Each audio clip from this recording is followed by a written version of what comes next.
we go. Here we go. We're actually recording now. We've been like chatting for about an hour already, and yeah, that's classic. Yeah, we've done 20 minutes and fucking hit record for fuck's sake. Drew, welcome to my show.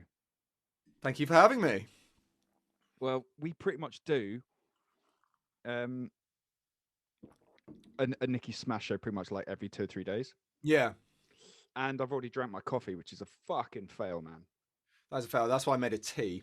I was going to have coffee, but the problem is when I have coffee, too much coffee, I'll be like that, all buzzing all the time. So, that reminds me when I was 11. Decaf tea. Like, let's keep it, let's keep it British. Let's keep it rock and roll. Like, decaf tea, please. Like, You're on decaf tea?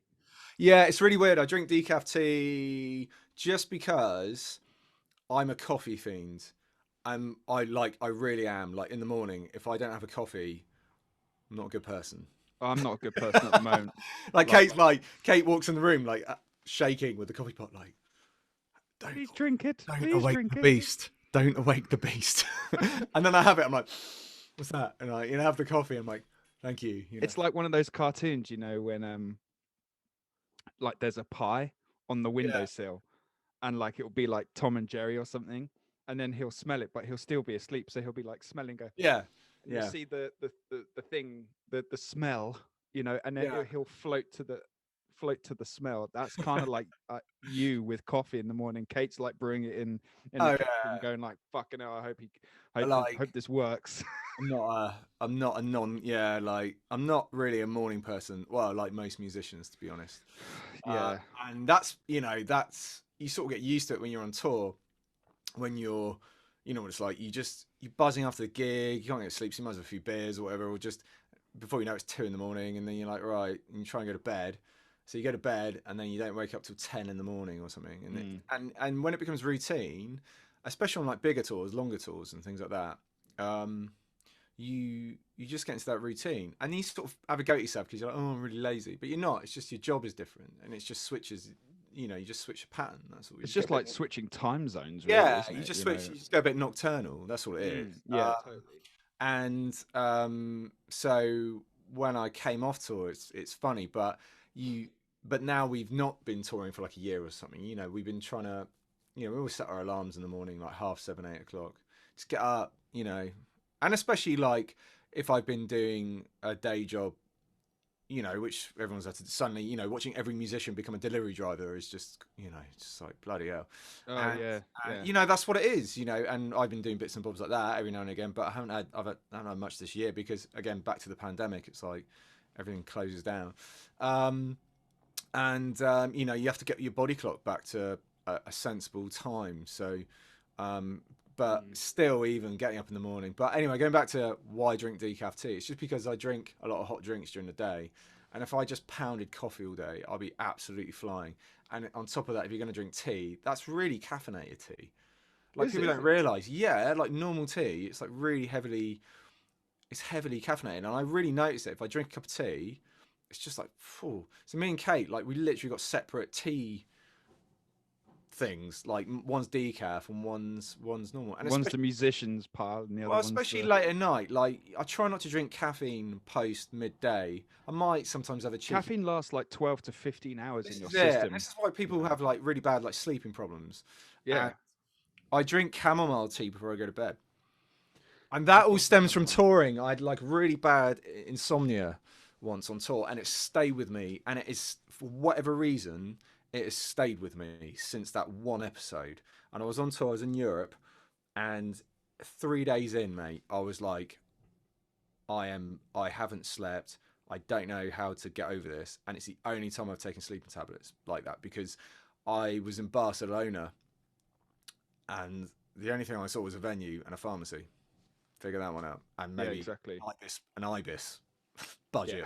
Fucking Ibis, Fucking Ibis, mate. Spent my lives in Ibis and Travelodges, Yeah, you've seen one, you've seen them all. Oh, mate, there was a point. I don't know if we were sort of friends at the time, but I don't think so. But when I was on tour, I kept taking pictures. If you go through my Instagram or Facebook, I keep taking a picture of that in the Travelodge. The painting.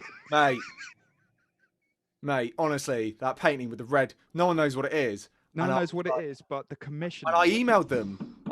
I was like, "What is this? Because is it a balloon? Is it?" And they answered me, and they were like, Travelodge got back to me. They were like, "It's supposed to be abstract art, so you make it up yourself." I was like, "That's not the answer I want. Is it a balloon or is it a cherry?" And then you just go into that mode where you're like, "Oh God," This is. Oh man, I remember. Yeah, the same thing. Like, we called up Travelodge and kind of said, listen, can you do us a deal for like 10 shows? Yeah, yeah. And they were like, not really, but we can give you a coupon, a discount code type of Oh, thing. there you go. Yeah, yeah. And I was like, thank you very much. And we pretty much had the identical room, that same layout. Because the thing is, there's only 3 of us. Yeah. And we weren't taking anything extra for quite a long time. And when you're in kind of like this family room, What's the that? rocket, Sorry, the you rocket went dolls. solid. Oh, sorry. The rocket dolls were always in like a family room because there's only 3 of us. So there's like a double Yeah, bed and 2 singles. but great idea being a trio, dude, because you don't need to get a splitter van. You can just get the 3 in the front. Someone can drive on the side. That's the only problem. As soon as you get a 4, which is normal, like pretty much having 4 people in the band, it becomes, mate. You don't see trios anymore, do you? Good old solid power trios. I haven't seen any for a long time. Well, yeah, and the Or thing usually, is, if the band is like that, the singer guitarist, like yeah, I've been in situations where you're the extra guitarist, like or whatever it is. So you don't see like Green Days anymore. Like I mean, even they take out extra guitar players now, but like you well, don't they got see like keyboard players and all sorts of shit. It's the same with Foo Fighters, man. It's like they used to be a 4-piece start up as a band. 4-piece. They're Yeah, now a 9-piece band. They've got like a I don't. Yeah, they've become. Have you heard the new record? yeah. And before we go into it, Oh, okay. Yeah. I would like to say this on it. If it didn't have a Foo Fighters tag on it, it would be a good record. Okay, that's an interesting spin on it, mate. To be honest, because I know what you mean. Because, It's like, for me, right, like as we both did, right, I was introduced to Foo Fighters, because I was born in '86, so I kind of wasn't around really yeah, to you just missed the appreciate start of Nirvana. it. Yeah, Yeah, I wasn't me old too. enough to kind Yeah, of grasp it, But yeah. I started playing guitar on my 10th birthday, so that's '96. So pretty much, so as Color and Shape came out, I think. So was it Wait, yeah. '97? 97. That album. Yeah. Yeah. So I did my first gig at age 11, and then because I started playing bass. Mm. I had all the older kids going, "Can you just at the school gig, can you play bass?" So I ended up playing bass on like everyone's song, like this little kid in like an LS 2-piece Yeah. tracksuit and some Adidas Campus, like playing rock, Yeah. you know. So yeah, I was introduced to Color and the Shape, and the first song I heard was "Hey Johnny Park." Oh, that's a great song. Ah, dude. They don't So play that anymore. They don't play any of those songs don't anymore. play it, man. I've It's seen like I've seen the Foo Fighters live twice. same. No, 3 times in my life. And thank God I saw them in 2000 at Brixton. And they were still kind of still say like a new band. They weren't really a new band. Like they weren't that big then. Like Brixton. I mean, like Christ, if I could tell up Brixton, that's my Well, goal. Brixton wasn't classed as big then, though. Well, it was Brixton's always been. It's one of my favourite venues of all time. And I've seen loads It's of the bands there. standard, isn't it? It's It's like it's the one where you go like, if I could set up Brixton, that'd be I've done amazing. it. Yeah. Yeah. Anyway, but I saw them. I was 17, so it was 2000, and there's a Nothing Left to Lose tour. Now, Nothing Left to Lose is my favorite album of theirs Oh, because I it's love that mellow, but it's heavy, but it's mellow at the same. I love we talk about that all the time. Do you know that album? They didn't do anything standing up. That's that album. Yeah, and Nothing Else to Where Lose. he did the vocals like this, just sat in Yeah, his chair, just like that's what it sounds. every take from bass, guitar, the lot was all done sat down because he wanted Yeah. it to feel like that. It's Feel a amazing. bit lazy. Yeah, it was all done on tape, I think. And I think he did some of the drums on that record as well, Dave Grohl. I don't think Taylor Hawkins did all the drums, but they've recorded that in his home studio, didn't they? He built a studio in his house because he's a multi-millionaire, so he can. Of course. But I remember that album. That's my college record because I went to college. I started college in 1999, and I did 1999 to 2000, so 16 to 18, and I had some of the best years of my life there because of the music around at the time. God, yeah. Start of like it was the start of new metal. I don't know why people give people. I don't know why people give new metal shit, because I think it was great. I think It was the last. I It was would the last kill. rock. I would kill for something like that again. Do you know what I mean? It was Just the last rock genre of any kind that yeah, actually it was, wasn't smashed it? the charts, and everyone. Yeah, It didn't matter if you were black, white, yellow, fat, thin, or whatever creed you came yeah. from. Everyone was What a at great a new metal time. show, just going, "This I is gave it. great." I gave it shit at the time, like Linkin Park, because I was like, oh, boy bands, you know. But only because I genuinely believe we were just given so much great music. Like even now, I went back to like Puddle of Mud, like that album, and it Control. It's just like that is It's a great record, their first two albums from Puddle of Mud are great album. fucking great. Every Andy song, Wallace, dude, mixed by Andy Wallace. mate. $10,000 a track, bro. No, he's not. Yeah, I called up Ace and I was like, "Do you know Andy Wallace still?" Because Andy Wallace did the third Skunk record, Yeah, and I was just kind of like, "All right, Ace, how's it going? Are you still in contact with he's Andy not Wallace?" 250 a track then, like most people. No, no. He said, he was like, "Yeah, man. Last time I spoke to him, he was doing mixes. I think he was saying like his entry rate was 10 grand a song." Yeah, but if you've mixed Nevermind, mate, you can do what you want from Have then you on. heard the Butch Vig mix compared to the Andy Wallace mix? Yeah, they did it on YouTube. Yeah, yeah. It's like night and day. Yeah, That which album big one's wouldn't have quite been that reverby, good if isn't it. it? It's quite it's a bit more room in it and stuff. But I like that. But you know, we'll come on to that in a minute. Like talking about, because last night me and Mark, we tied up the track, our single that comes out next month, Oh, and we sick. did it like this. And you can get a piece of software called Audio Lab or Audio Wave. Yeah, and you can just do it Stream. in real time. Oh my And I god, was it's like, why don't we great. just do this? And he said, that's a really good idea. I said, do you do that? He goes, yeah. I said, Mark, I said, why don't we just do that? And he's like, great idea. And we had a really nice chat. And actually, we just tied it all up in about 40 minutes, because it was just little things. And then I could actually talk to him and express my, the need for a certain thing and a certain Yeah, sound. can you make the snare more pa rather than? You know what we did, mate, in the end? Because I sent him my snare drum in the end, just my trigger sort of sound that we could, I said, look, the only thing that's bothering me really is this. I put in a third guitar track, mate. I put a mezzo just straight down the middle. It just Of sounds course, yeah. huge.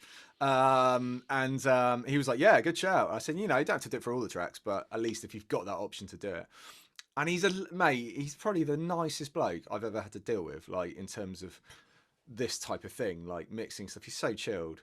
And he'd give you advice and be like, do that, maybe do that. And I was trying to explain, it's really hard because I've got, like we all have, like when we were writing, we've got a sound in our head. And we're like, it's this sound. And now I'm getting into mixing and, all that kind of stuff. It's like, that, I know that's, that sound. And I sent him some reference tracks. And then what I ended up doing was just sending him my snare drum that I just did. I said, look, you might not like it, but I said, can you just humor me? And we put it in and he went, that's really good. Like he said, that'll work really well. But like, and he blended it in with his snare. So it's like a stack snare. Oh, I was like, brilliant. there you go. He said, oh yeah, it's like a faster attack, just like a crack, like a, just that. So I was like, there we go. More Stone Temple Pilots, please. Yeah. And it made the track go from there to like there in about 2 seconds. I said, but do you get where I'm after? I said, what do you want me to do? Do you want me to? I think it was a Slate trigger sample, as we all do. Oh, dude, Slate is the most like. I made this joke before. Stephen Slate's a dude, man. I've got loads of these drum programs, so good. and I've got a few different ones, but I really like Slate for some reason. It sounds like drums, not like something that sounds like drums. It sounds like an actual drum. You could kind of completely replace your whole kit, and no one would ever know. I was doing some work on my new stuff with that. Yeah. Sorry. I was doing some work with the drummer Paul White, who's drumming on my new stuff, right? Mm-hmm. He was in Defiled, and he's in Bootyard Bandits and all sorts of things. Sick drummer. And I sent him a track, and he sent it back to me. And I was like, dude, that sounds sick. I mean, how did you track that? And he's like, oh, that's all.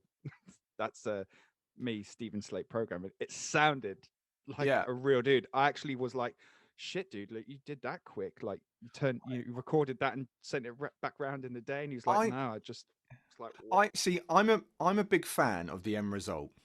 I'm not into the way it's recorded. Nope.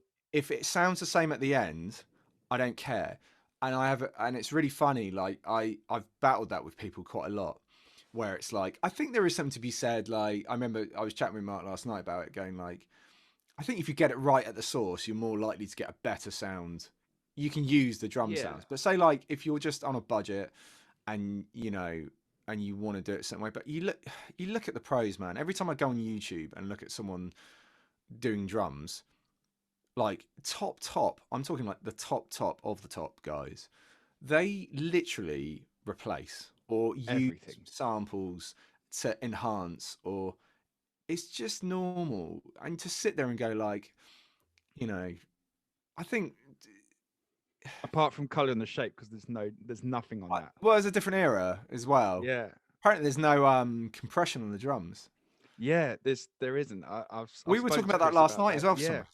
We were yeah. like, me and Mark. We were like, and he said Mark was like, no, there is. He said whether it was like a bus compressor or something, just and also don't forget it was Oh, yeah, yeah. That's it. I think Chris and you can said it in that slam to Warren tape. Hewitt thing.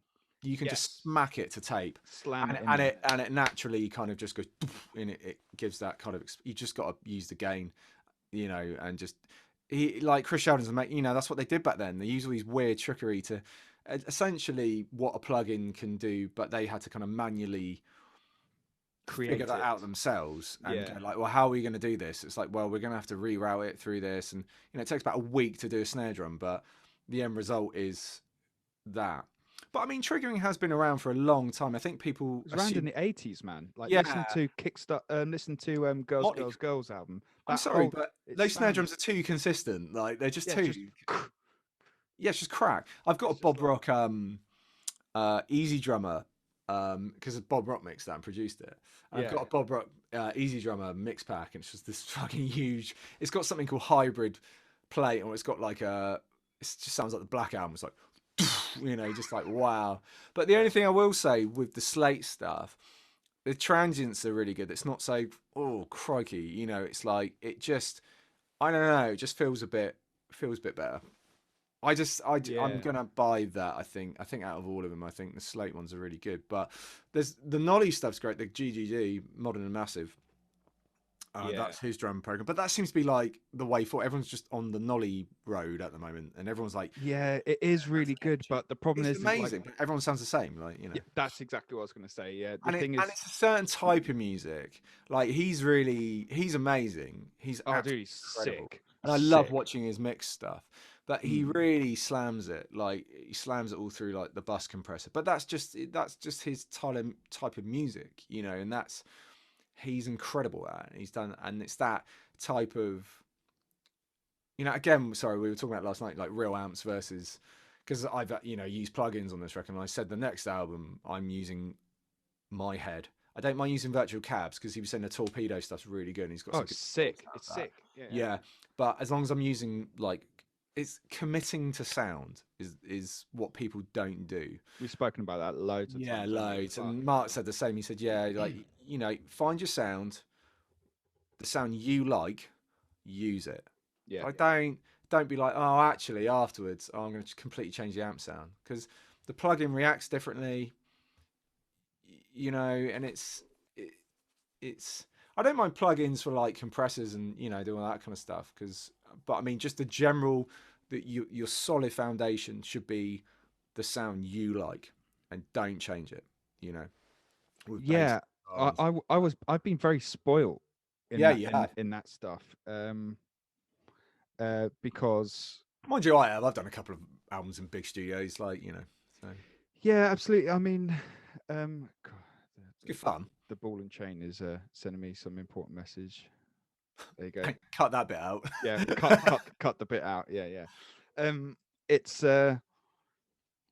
yeah, I've been very spoiled, Mm, and I'm well aware of that. But the thing is, though, like, what's to my advantage is that I didn't just sit there on my phone twiddling Facebook. I was just there taking it in. like a fucking hawk, just Mm, looking at everything. yeah. Like when you see the the plug-in stuff for real, You mean the and hardware? You mean? yeah, yeah, yeah. Yeah, it's mad. Sorry, yeah, the hardware for real, and Like a it's real Poltec. You're like, yeah, yeah, right, okay. yeah. Like, obviously, I'm so fucking fortunate. Like, I've tracked all my albums in British Grove Studios. Studios, and the last one I did we did the bass and guitars in there, and in fact, the drums and the bass are recorded live on the last one. Oh, cool. Yeah, so it doesn't sound it. It sounds like you've like in a good way. I mean, like it sounds so tight. Like, do you know what I mean? Like you would have thought it would have been like chop chop chop chop chop. Well, I think Benj and Joe, they actually went and rehearsed the album. That's amazing. Without me. So they had the guide tracks that we'd made. Yeah. And I think they did like a 6-hour rehearsal, like 2 or 3 days before. So they kind of treated it like being on tour. So that's cool. So like they rehearsed it like more before they tracked it. So it was just like going through the motions. Had you played those songs live before? No, we didn't play a single one of them live. Sometimes that helps. I find like play it live, get it all out first, and see how it works, and then go to the studio. Because bands don't do that anymore. Like they don't test their material out live. I lie. Actually, we went out with Massive Wagons, and cool. Did you? Yeah, we toured with Massive Wagons. Aren't they? They're massive. Yeah, they're massive now. That was quite literally massive. Quite literally massive. They're not small wagons anymore. No. They got the band name from Big Tits. I think it was some chick at the bar, and Baz was like, "You've got massive wagons." That's the band name. We're going with that. We're going with that. Yeah, it's just a great rock and roll band name for that stuff. Yeah, absolutely. Perfect. It's not like, I was smoking some weird stuff in India and I came up with this. No, it's just like, she's got big tits, they're massive wagons. Brilliant. Fucking love that. That's it. Fucking band name. Yeah, so we were lucky. We were on their kind of like hybrid tour from their last album into their new one. And because we were on the same management label at the time, obviously we were like, can we, we got an album coming out, be really good. None of their fans liked us because we're like opening in drop B. Yeah. And they're all in like, standard A chord and all that, and we just came in. I don't think any of their fans really got us. They were just like, what's this? I can hear pianos, but there's no piano player on the on the thing, because we play with track and click and stuff and have in-ears and stuff, So people were like, I remember someone commenting halfway through the tour on like the new wave of classic rock, going like, what does everyone think about bands that have laptops and all this stuff? And someone's like, I saw a band recently use it and I didn't think it was very good. There was a mysterious piano that came out nowhere. And I'm like, well, the only tour around at the moment is ours. So I think you're talking about us. Yeah. Where I was like, when you go and see Motley Crue and Def Leppard, do you think that's all real, do you? Yeah. No, it's not, mate. You go and have a look at the fucking Mac system behind it, where he's miming all his vocals. It's like they're all miming their vocals. The old legend bands, it's all bollocks. But it's the difference, isn't it, between like, I'm not miming, by the way, just to clarify. Yeah, no, it's fine. The difference between it's entertainment, isn't it? It's an entertainment industry. But I see the point with rock bands. I think rock bands get the stick of it because that's the whole point, isn't it? You're a live rock band. Yeah. I've done it a couple of times, but again, only for key stuff or like a pad. And where it's just a couple of songs where I'm like, oh, we do need that pad chord movement. Otherwise, it sounds a bit empty and weird. I don't do it for anything else or BVs or anything, but it's there's only that. But it's.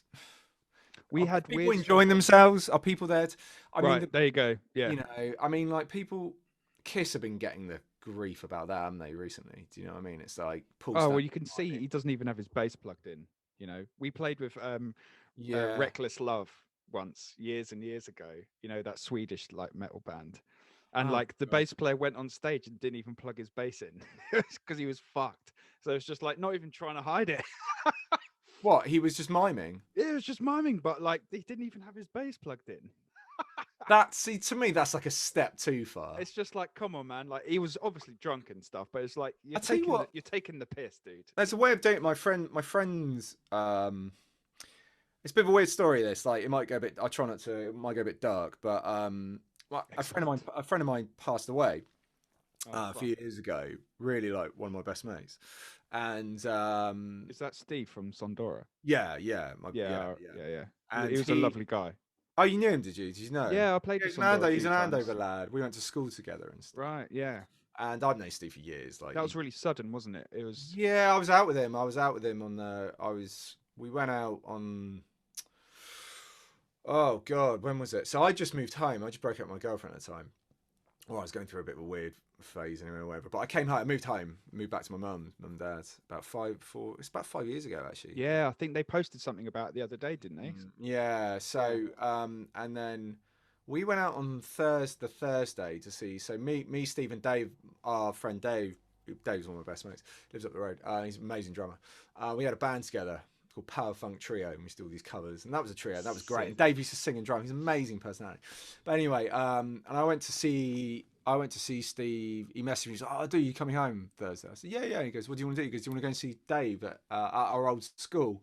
Do Grease?" I said, "Yeah, sure." It was like the kids' version of Grease because our old school used to do really cool productions of musicals and stuff. Oh, sick. We did that, and then he was like, "Oh, do come out tomorrow?" And I ended up going back up to London, and then he said, "Oh, do you want to come out Saturday?" So yeah. I said, "Yeah, let's go out Saturday night together. It's cool." So we went out Saturday, and we had an amazing night. And we went home and got a taxi back together. And he goes, "Yeah, I'll see you next." He goes, "I'll message you." And he messaged me on the Monday, and I didn't hear from him again. And then someone said, and I was going to teach, and he died on Tuesday. So it was like it was just really like the worst. Just threw me, just absolutely threw me. Just the whole thing. It was just like it just destroyed me, like really. And a lot of us, like we've got this big friendship group, and down here, and it was just like what, and I was pallbearer at his funeral and stuff like that, and it was just a really shit year because I was going through like this mad like breakup and having like that as well, like the death of a really close friend, and it's weird, man. Like, anyway, but he while we were out, I think it was on the Thursday. I remember him saying to me about, for some reason we were talking about this amp. Sorry, going back to the amp thing. He was saying that what bands do, they have a laptop, but it's just a DI signal. So it's not actually the sound of your guitar. You actually have the DI, and then you run that. It's like reamping. So you record the DI, and then you just shove a jack socket from your laptop into the amp and then mic up the amp because he said it added a certain. You can still tweak the tone. You can drive the amp. Does that make sense? You can drive the signal into the amp, so it kind of gives a bit more feel. So if you are going to do things like that, you can do it like that. You still got to be in click track. So when he passed away, we did a memorial gig for him. Actually, I played bass in Sondura. It was wicked. I had to learn all the tracks. Oh, amazing, man! It was really good fun. Yeah, I'm surprised you weren't there. I'm surprised you didn't come down. It was an amazing show. But it was for a very sad thing. But it was actually quite. I kind of enjoyed playing bass in his parts. It was nice, it was a nice sort of tribute to him. Of course, and we wanted to play Power Funk Trio. That was our covers band thing, and because we were supposed to play like the carnival that year in Andover, and we all got booked to do it. And we thought, oh, let's get someone in to play bass, just stand in or something, as a tribute to Steve. And then I was like, oh, I don't want to play with anyone else but Steve. And luckily, I've got a live recording of us doing a gig at. Do you remember? Have you played the Purple Turtle in Camden before? That's fucking weird you say that because that's where I met the Sondura guys. Yeah, but I think everyone played there. Like, you can see like Slaves to Gravity there and stuff like that. Oh, and, yeah. And I played there loads. I've done all days there. Oh yeah, it's a tragic thing that thing's now just like a coffee shop or some shit. Is it? Is it not a venue anymore? No, I don't think it's a venue, man. Oh mate, Purple Turtle, that was great. I used to love that. There's one in Reading as well. There used to be one in Reading. I played there before as well. It's just a smaller bar, but the one in Camden's great. But luckily we did Power Funk Trio played there because what's it called? I did a gig for my mates. He used to work for Premier Inn, like the company, and he said, "Oh, can you play our Christmas do? We're having it there." I said, "Yeah, sure." So we played it there, and the sound guy, it's all routed for if you pay them, it's like 50 quid or something. They record all your individual stems. So I've got a recording of it, and Richard, bless him. Sorry, Richard's my brother's my friend's brother. Right. He was the one who booked us. He was the head. And he was really drunk, and we were like, we don't want to pay 50 quid for a recording. And he was really drunk, and he was like, "Don't worry about it." And he just got out his money and just like gave it to a sound engineer. I was like, Rich, it's all right. And he was like, could barely speak. I was like, Yeah. oh, fair enough, Yeah. And I'm so glad he did, because we got all the stems, and it's a DI signal of Steve's bass. I've got all his bass tracks like live. So what we did, we took a track, and on Cubase you can click track, or most things now live. It's called beat match or something. So if it beat swings matching, a bit, if it's moving around, it will find the tempo. So we did that. So we went on Click, had Steve through a laptop going through his bass rig, and we played, and it was amazing. So it was like we played our set with Steve, like not our set, but just one song. And it's because Steve had given me the idea to do it.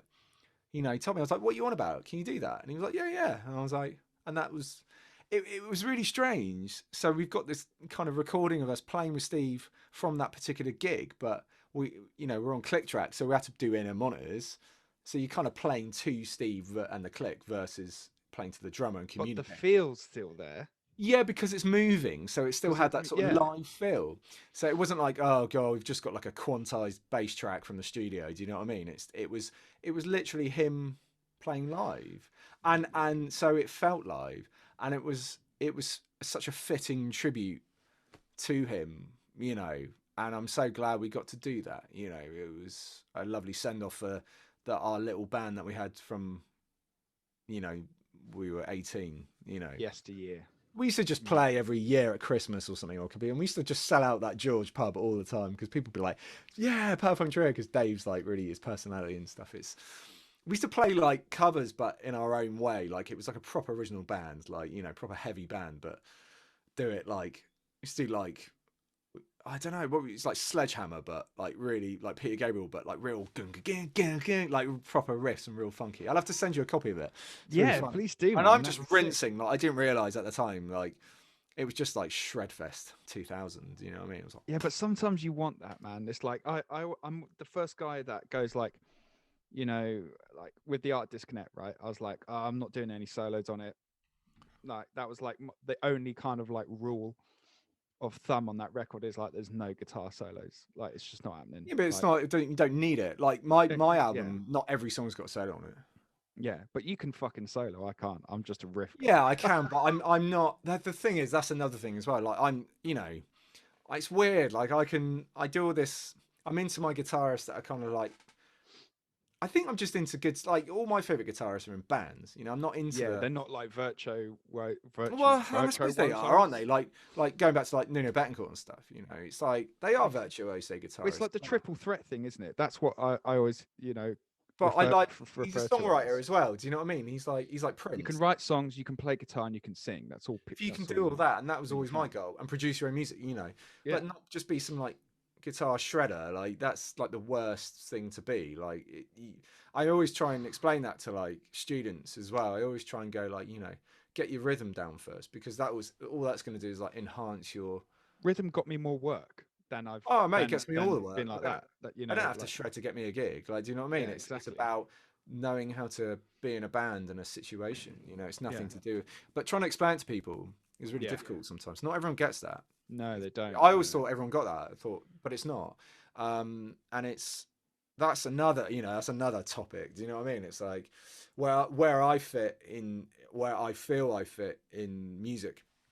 The music I love. It's really, I'm a alternative rock grunger. Yeah, same. In the 90s, but the first music I'm a huge Bon Jovi fan. Like, dude, I love Bon Jovi, man. You know what I mean? But earlier Bon Jovi, but like Richie Sambora, they're amazing songwriters. Oh, Sambora, amazing solo singers, and the guitar tone on Always. Like, it's like come on, those records. He's not just a dirty shredder. He's just an amazing musician, an amazing singer and songwriter. He's just, he's just all heart. That's what it is. It's. Yeah, he's a troubled guy as well, isn't he? Bless him. Yeah, he's sort of in his later years. Definitely, he's definitely. I mean, I don't know him. I don't know the guy.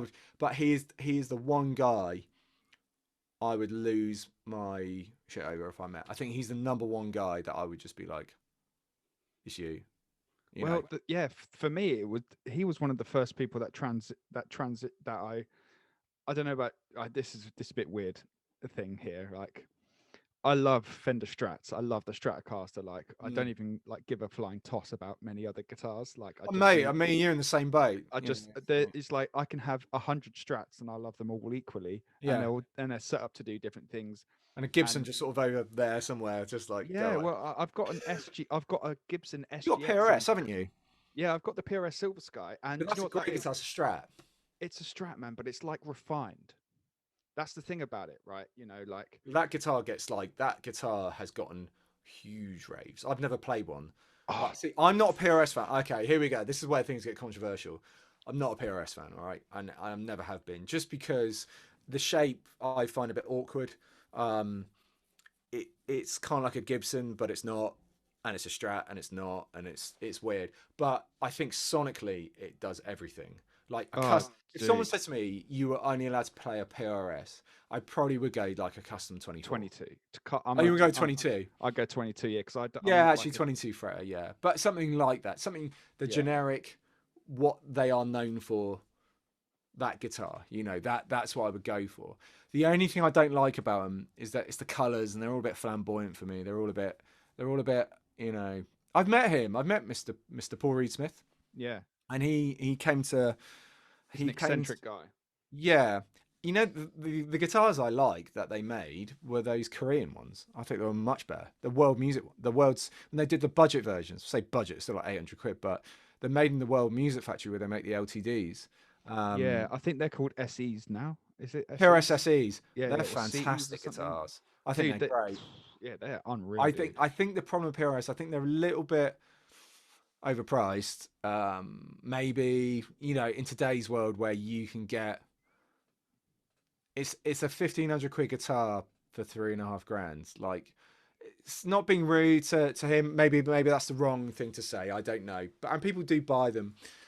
It's a certain type. When I was working, so I worked in music shops, my whole life. You get to see a lot of this stuff and play a lot of things. Um, for a 3 grand guitar, you're gonna have to really. What is it about it like that? You start getting to Yeah, fifteen I hundred quid. totally agree. You Yeah, know, like it's like Taylor guitars for me. right. I think Taylor acoustics are the best acoustics ever. Like, they're amazing because they're all consistent. They're all I very used only Taylors on the Art Disconnect. amazing. Just the sound of it. They just 12 and a 6. Yeah, they're yeah. great. And my favorite Taylor is a 314, just because it's the starting range of the all solid ones and with the decent preamp in it. Mm. And then but everything above that is just bling. So There what you're is a paying point where it just becomes like, like okay, the like 914. I remember, like, but those types of guitars, you sell them to the Sultan of Brunei, like, or something. It becomes a doctors and dentists yeah, and yeah. stuff. I sold a lot of guitars to guys like that are like, I need the flashy guitar. Like, they're not guitarists, but they need the flashy guitar. You generally find most guitarists just have basic, cheap, not cheap, but just they know what like Frankencasters. we talk like we make guitars work for us. If it's 10 Yeah, they're quid or for a work. million quid, it's for work, it's a workhorse. It's like my Strat is 90 quid. Well, it's not, it's worth more than that because it's a Japanese one, but I just bought it for 90 quid off my mate's brother, but years ago when I was like 18. Yeah. But it's like, well, works, it's like, Yeah, and it's interesting you say that because I kind of fell into the PRS thing, right? Um yeah. I was with Jimmy, funny enough, and we went up to the PRS warehouse in Cambridge. Mm. Got invited up there, and they knew me and Jimmy were coming, and they had the last Silver Sky left of the original batch in the UK, and it was just a black and white one. Because it was black and white, no one wanted it. It's just simple It's as like the kit in that, like, it's the like runt of the the litter. runt of the litter. Yeah. Like, And yeah. I ended up having it. I ended up buying it because they were like, "Oh, what are you doing?" I was like, "Oh, I'm just actually, in next week I'm going into the studio to track." And they were like, "Oh, right. Where are you recording it?" And I went, um, I'm in British Grove Studios." And they're like, "How the fuck do you get in there?" And I was like, "Well, just I'm in there." Obviously didn't say why. I was just like, "Yeah, Yeah. I'm just in there." And they were like, "Take this." And Wow.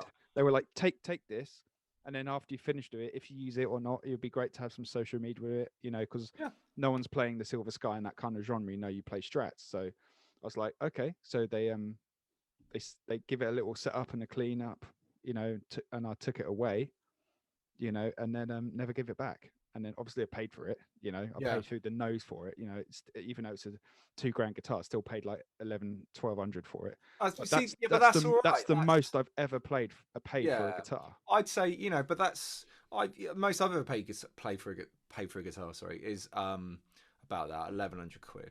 I had like a signature Ibanez. I was really into Paul Gilbert at one point. I had like a signature, and it was like 1,200 quid, and it was an amazing guitar. But I sold it in the end. But it just, I don't know. Like they sell it like signature guitars. That's another topic as well. Like you do pay for the name, unfortunately. You know, with that. I've got 2 signature guitars. What have you got? I've got an original 80s Eric Clapton Strat. Yeah, but I bet you that's an awesome guitar. But it's an American-made one, and I bought it in with America. the lace sensors in it. Yeah, and that's how I got onto lace, and that's how I ended up getting a lace deal. Oh, do you like lace, do you? Yeah, all my guitars have laces in them. Really? You don't see them in Fenders anymore. No, I think they've changed the deal. I think the reason they used them in the day is because they were noiseless. I think they were the first type of noiseless pickups. Maybe that. True noiseless, yeah. Yeah, and they look like EMGs to me because they got the flat, you know. Yeah. I don't like EMGs at all. They're just they're just flat sounding. They're good for metal and stuff, but they're just a bit, well, just not even rock. I'd say just metal because they have that. It's just all or nothing type compressed sound. You know, there's no dynamics in them. Yeah, the bridge pickups that I use in the lace bridge pickups that I use are like that. They're just like, you know, like slammed. But that's because like I have, you know, like not like to Paul Whitman Blems's tools type of shit, but I've got arthritis in my elbow and my right wrist, and I'm wearing a support today. As you can see, I'm fetching this lovely elbow support for RSI that I currently have, and because of the inconsistencies, that the older I get, the worse it becomes because I've got proper arthritis in it, and it fucking hurts, you know, touring after a while and going hot and cold and stuff. Oh, it's horrible. So, yeah, it's fucking horrible, you know. And so I am a heavy player because I'm like I got my rhythm from Hetfield, you know, just slightly pushing but still in time. He's like the best guy of all time to do that, you know. And the laces help with that because they take away you playing too hard. You mean they just kind of give out the output? Like they work with me, and if I'm fatigued, and I do get fatigued in the middle of a set, you know, because of my hands. They really hurt, like they really hurt, and that's another reason why I don't really do solos and stuff anymore, because it just fucking hurts. You know, and diet affects that as well, by the way, which is an interesting thing. At the moment, my fucking shit's all over the place, so I'm just a bit worse for wear.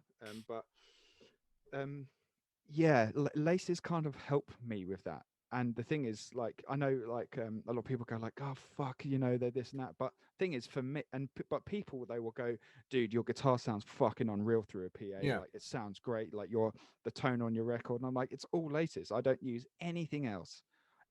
From our Frame EP to nowadays, it's all 100% lace pickups throughout the whole thing. Are they active? No. Oh, they're not. Okay, that's good. No, like their thing on the website is like no fucking batteries, you know. Yeah, you know, companies like that. Like, oh god, I used to have a pickup again because Nina Beck, and I've had a couple of them, and they're a bit aggressive. They're called a Bill Lawrence, right? L500 or 500 XL or something, and it's passive, but it's like Jesus Christ, like it's just like. It's just mid-range and it's just aggressive. And Dimebag used to use it as well. You know, that was his. It's got the 2 blades. It's like a twin blade. Oh yeah. I know that. He went to Seymour Duncan in the end. He copied the idea. But, because it's not, you know. But Bill Lawrence, they used to be like, they still are. They operate from. He only passed away not long ago. He used to wind his own pickups, and it's just like, mate, that sounds fat, man. Like they're made in the 70s, I think.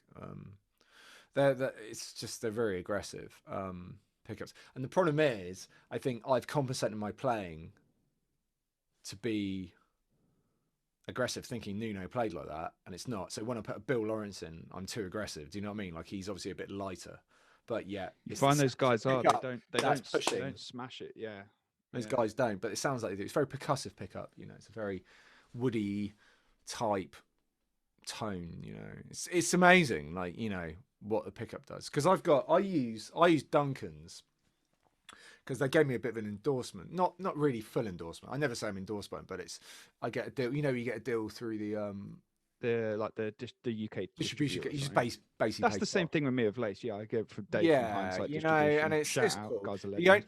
The only is Elixir strings, because I do that through Elixir. I used to do it through West Side, so they gave me a discount. Is that Mark Denay's?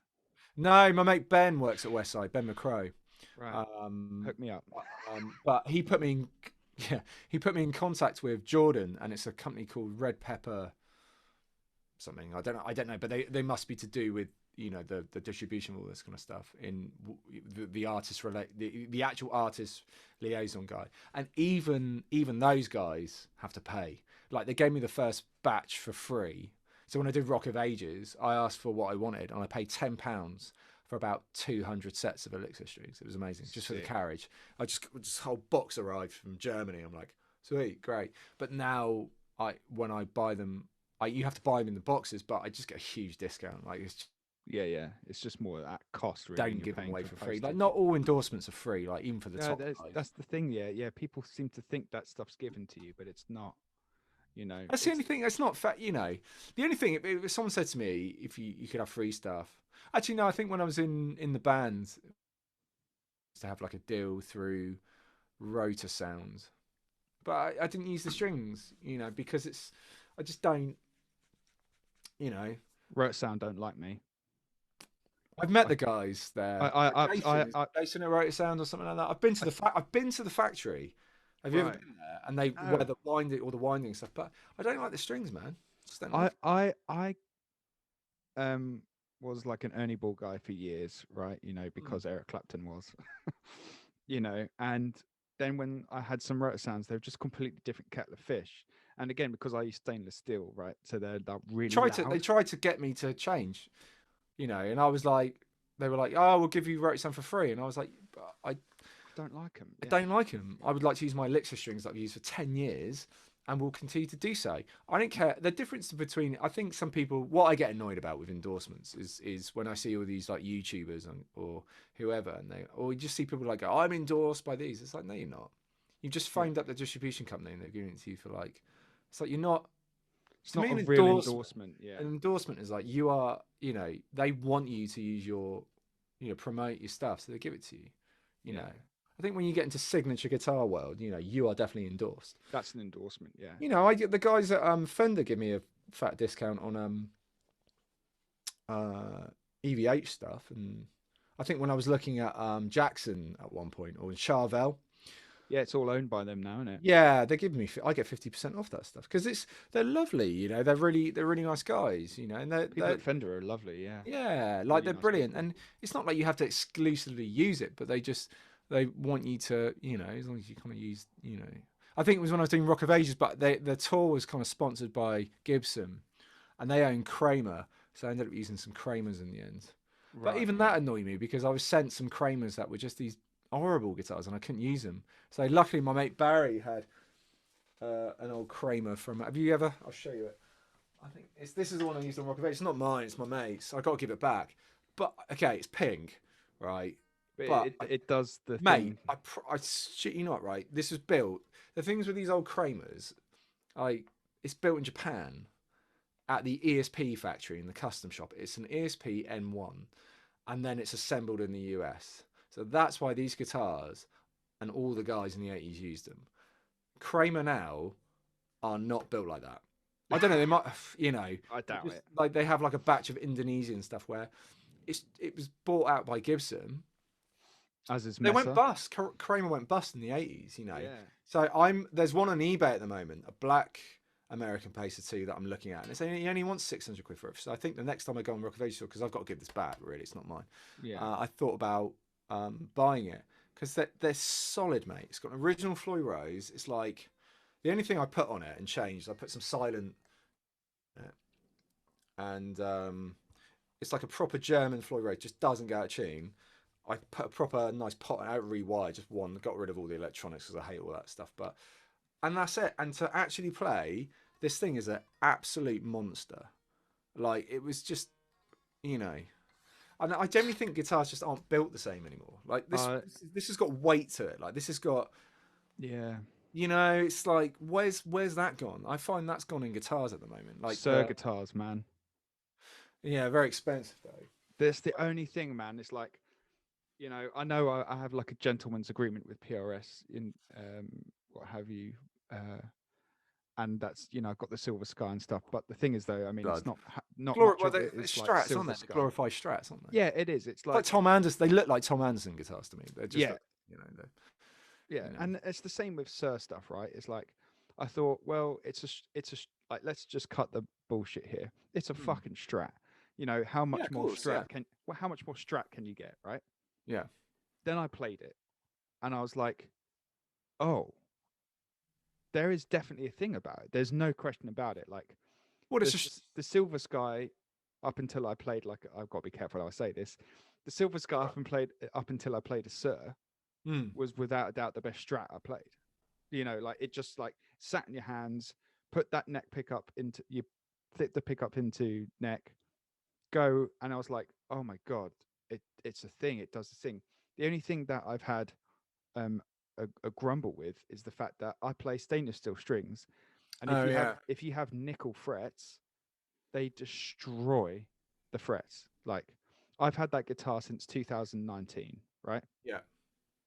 And I used it all on the Wagons tour and stuff. And by the end of the Wagons tour, because of the strings, the heavy string gauge I use, it needed a refret. Like, it just like and the way I play, because you know, I play 13s to 66 stainless steel strings, they destroy frets.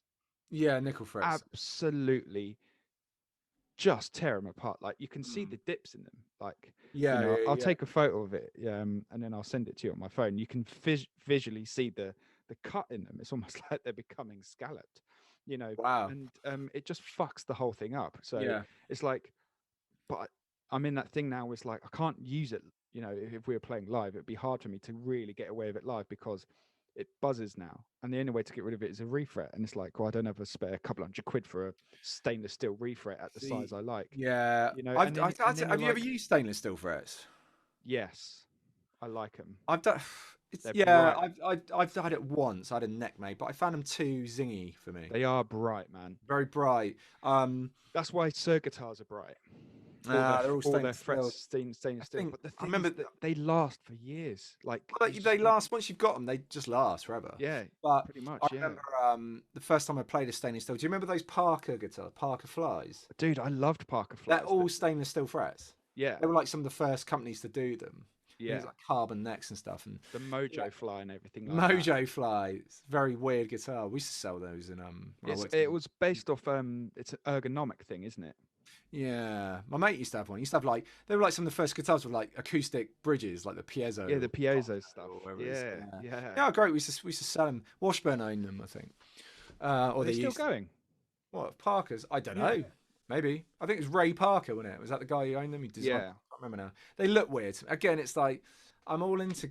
They look like 1984. They look like 1984, like thinking about the future. Yeah, what the future's going to look like. You know, like going to the future world at Disneyland, and it's like, this is not the future. And the problem is, like, everyone's trying to reinvent the guitar, and it's like, you can't. They got it right in 1951. Leo got it right, mate. You know, there are things that you can do. I think, you know, I think it's better pickups now and pots and nuts and, you know, and how the joint of the neck sits. That's kind of what the Silver Skies do. All of those little faults. I say, faults. They're not faults. They're imperfections, let's say. Yeah, they've been tidied up, and it is a definite noticeable difference. Same. Oh no, I'm sure. You know, it's like, but that's why, like, so there's a guy I go to he's called Pete Lewis, and he builds guitars, and he's just building me a guitar at the moment. But when I did that, I used one of his guitars. It's in a case. I won't get it out. He lent me a red guitar. I used it when I played Wembley the other night with Culture Club, and he said, "Can you use my guitar on a track?" I love that. When I just played Wembley with Culture Club. Sorry, yeah. Just the other day. when I was playing Wembley. We'll talk about that in a second, obviously. Yeah. Never ever underestimate me playing Wembley. Yeah. Maybe I should slip that video in there just as a just reminder. Remind us. Yeah, right. Anyway, so he let me, and he built like this Telecaster straight Strat hybrid. It's really weird. It's got a telly body, but with a Strat dip, with a telly bridge pickup with two Strat front and middle pickups. And yeah, it's like he said, "Oh, can you use it on a few songs?" I said, "Sure." So I did. And bless him, he's like, oh, "I want to build you a Strat." So next time you go on tour, he's determined to beat my black Strat. He's like, and that's the cool thing. And I have this relationship with Pete where you go to his workshop and he'll do all the things to my guitars, but he uses all the proper stuff like cloth wiring, and it does sound better, like CTS pots and all the better components, and it's all the little things like that, where you're. There is a difference with that stuff, Again, it's like what we're talking about the other day. It's like people go, "Oh, you're not going to hear the difference," and it's like, you will. The thing is, though, sure. It's all the little it's all these 2%. That's what we're saying, isn't it? These 2 and 3% that change things to you. They feel better. They make you happier when you play. You change the cables because you want something to happen here, and you change your effects around. These are all subtle things, but it's like, have you seen the equation for a plane to move an inch off the ground? It's like a fucking textbook long. If you moved a decimal point, the outcome's going to change. And this is how I view tone. Right, is that like you'll have your equation, which is from your pick to your left hand, all the way to what comes out of the speaker. Yeah. Okay. That is your equation. That's your lift off bit from, on a runway, is when it comes out of the amp and it moves that speaker with air. If you change anything in that, you're moving a decimal point or changing a number, the outcome is going to be different. That's a fact. Yeah, 100%. And that's just like how it works. Yeah, guitar cables especially. Like, I use I switched over to a company called Van Dam a few years ago. Yeah, I know. Sorry, yeah. Not like, what? That's so shocking. Guitar cables. Spill. Water all down. John called Van Dam now makes guitar cables. Yeah, no, something. Yeah, it's exactly the same spelling as well as Van Dam. They make amazing. You want the best cable? Yeah, they're amazing cables. And they use like the is it? I always get this wrong. Neutrix, I don't know. Neutrix or Neutrix, or I don't know what. And they're brilliant, And I've got a Fender cable that I use sometimes. That's quite chunky, but these Van Dam ones are great. They cost a lot, but they're you get them made to size, and it's brilliant. You can hear the difference. Yeah, I got a friend that swears by a company called George L. Have you ever heard of them? I need like really thin cables, but apparently the quality is just like. I use Evidence Audio. Who? Evidence Audio. Okay. And you cut them to size, and they got like this thing where you peel the wire back. And and then you screw the top in, and then that's it. Oh, like bullet cables? They do that, don't they? Yeah, it's a very similar thing, but once it's locked in, that's kind of it. Like you can't take it out. I remember there was who else? There was some different companies. Rapco, a Monster cable. A lot of guys use Monster, but I don't know. But there's a company called Rapco that are quite good. My mate works for. They're really good. I've got one of those, some of their cables, but. It's really worth going back to the thing. It's just all that stuff. It's just, it's really worth just buying decent stuff. Of course it is. Don't rock in with it. Don't rock in with your Stag cable. Do you know what I mean? It's not. We've all had to do it though. Yeah, it's a bit. Actually, to be fair, I've owned Stag cables over the years. They're okay. They're fine. Do the job. Like they do a series called the N series, which is like their deluxe series. Right. And to be honest, like they're so cheap. Like. Again, I know the guys. I used to know the guys there. It's a company called EMD. I've been there to the factory. Right. When I was working in the music shop and stuff. When I was assistant manager at my music. Assistant manager? No, it was assistant manager at Rose Morris music shop in London when I was like. Rose Morris? Yeah, when I was like 23, 24. No way. What year was that? Oh, mate. Well, work out. I'm 38 now. So 14, it was a long time ago. But so that's like 2005. Yeah, around that time, 6. That's when I would have. That's when I moved to London, and that's when I would have been walking down that street. Probably, I probably met you You before. probably told me to stop looking at it, the guitar, and Yeah, get out. probably would just be like, get out of the shop. It's like, listen, you're never going to afford it, dickhead. Get out. Wanker. Not with that haircut. Probably, you know. Sorry, don't judge me. But anyway, I used to work there, but we used to get all the EMD stuff, and the markup on EMD is like ridiculous. So I used to buy all the cables like,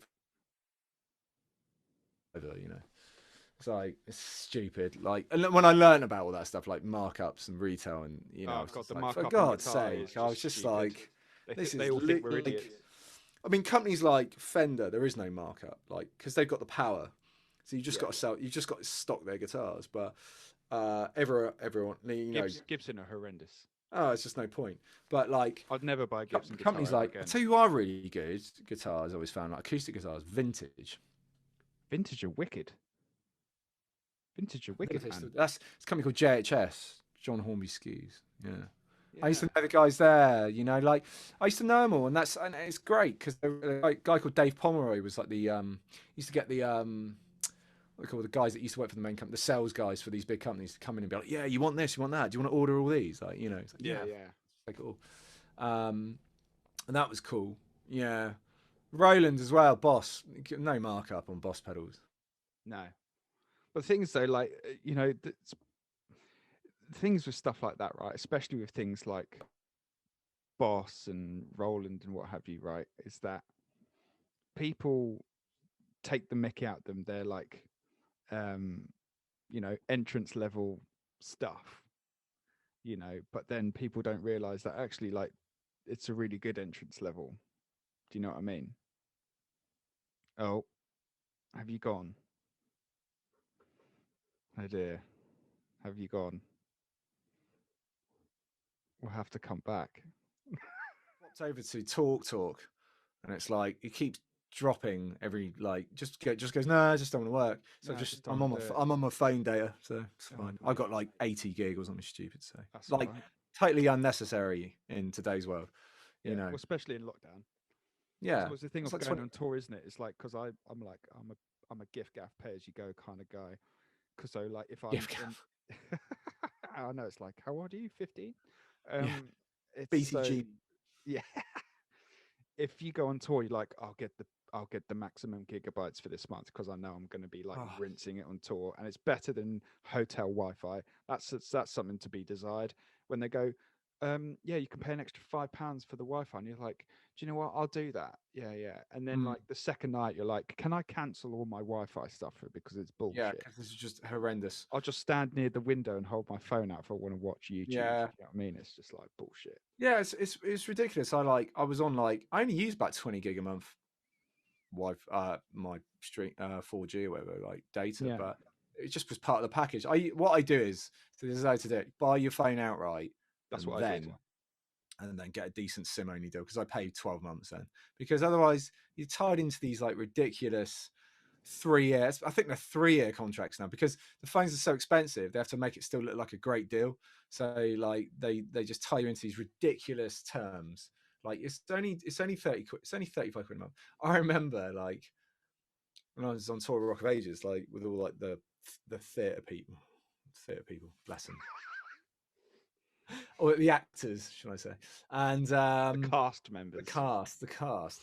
And you speak to them, and they'll be like, "Oh, you know, I'm just so skint at the moment, you know, and just I need some money coming in." I'm like, and they're just sat there with like their iPhone 12 9G network.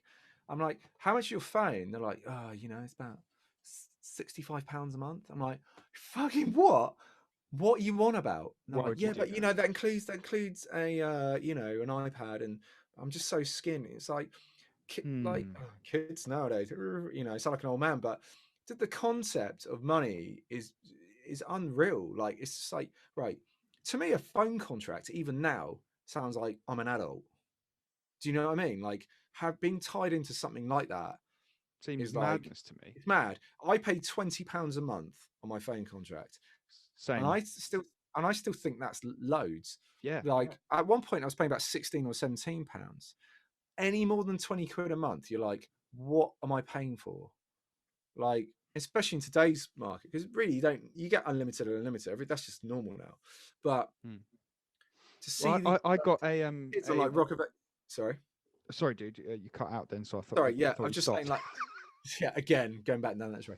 But to see all these people like go like, I'm so skint, and then sat there with like 60 quid a month phone bills. I'm like, are you mental? Like, Yeah. you know, think about it.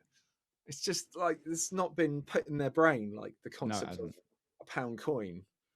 You know, like the concept of money and how that works and how, you know, you just don't need it. You don't need that crap. It's You know, it's ridiculous, man. Honestly, I have my like an phone's iPhone 180 8 quid. Plus, and well, I bought it outright. It's 250 gig.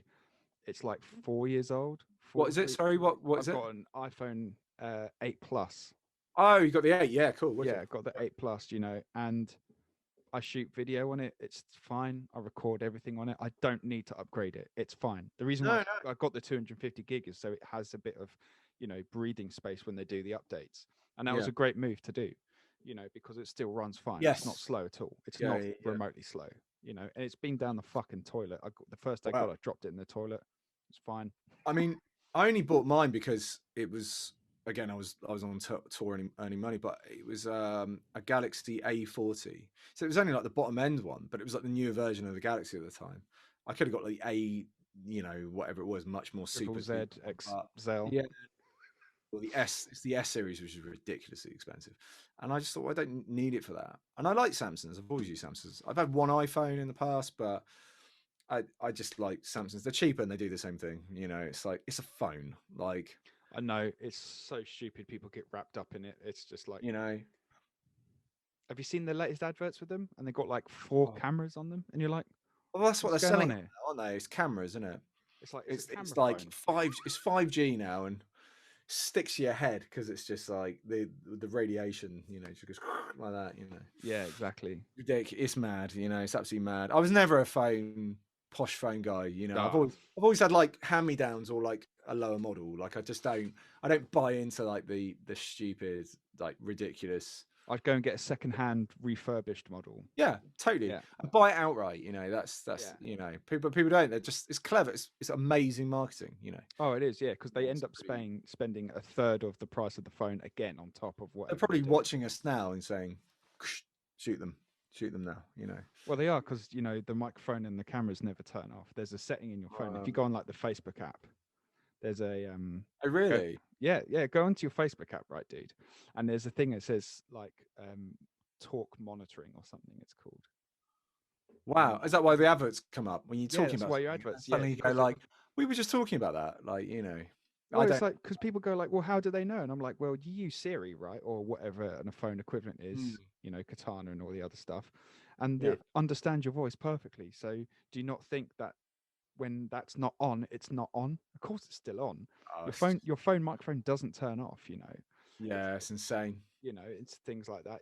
And to think that, people are like, oh, it's my privacy, and it's like, listen, if you're not doing a child porn ring and you're not selling like crack, then I think you're going to be all right. Really. Yeah. It's like if you know you're doing something like really wrong, like maybe then you could be worried. About to go and rob a bank or something, and keep your phone on you. Yeah, you might get caught, but if you're just doing day-to-day shit, no one's going to bother you.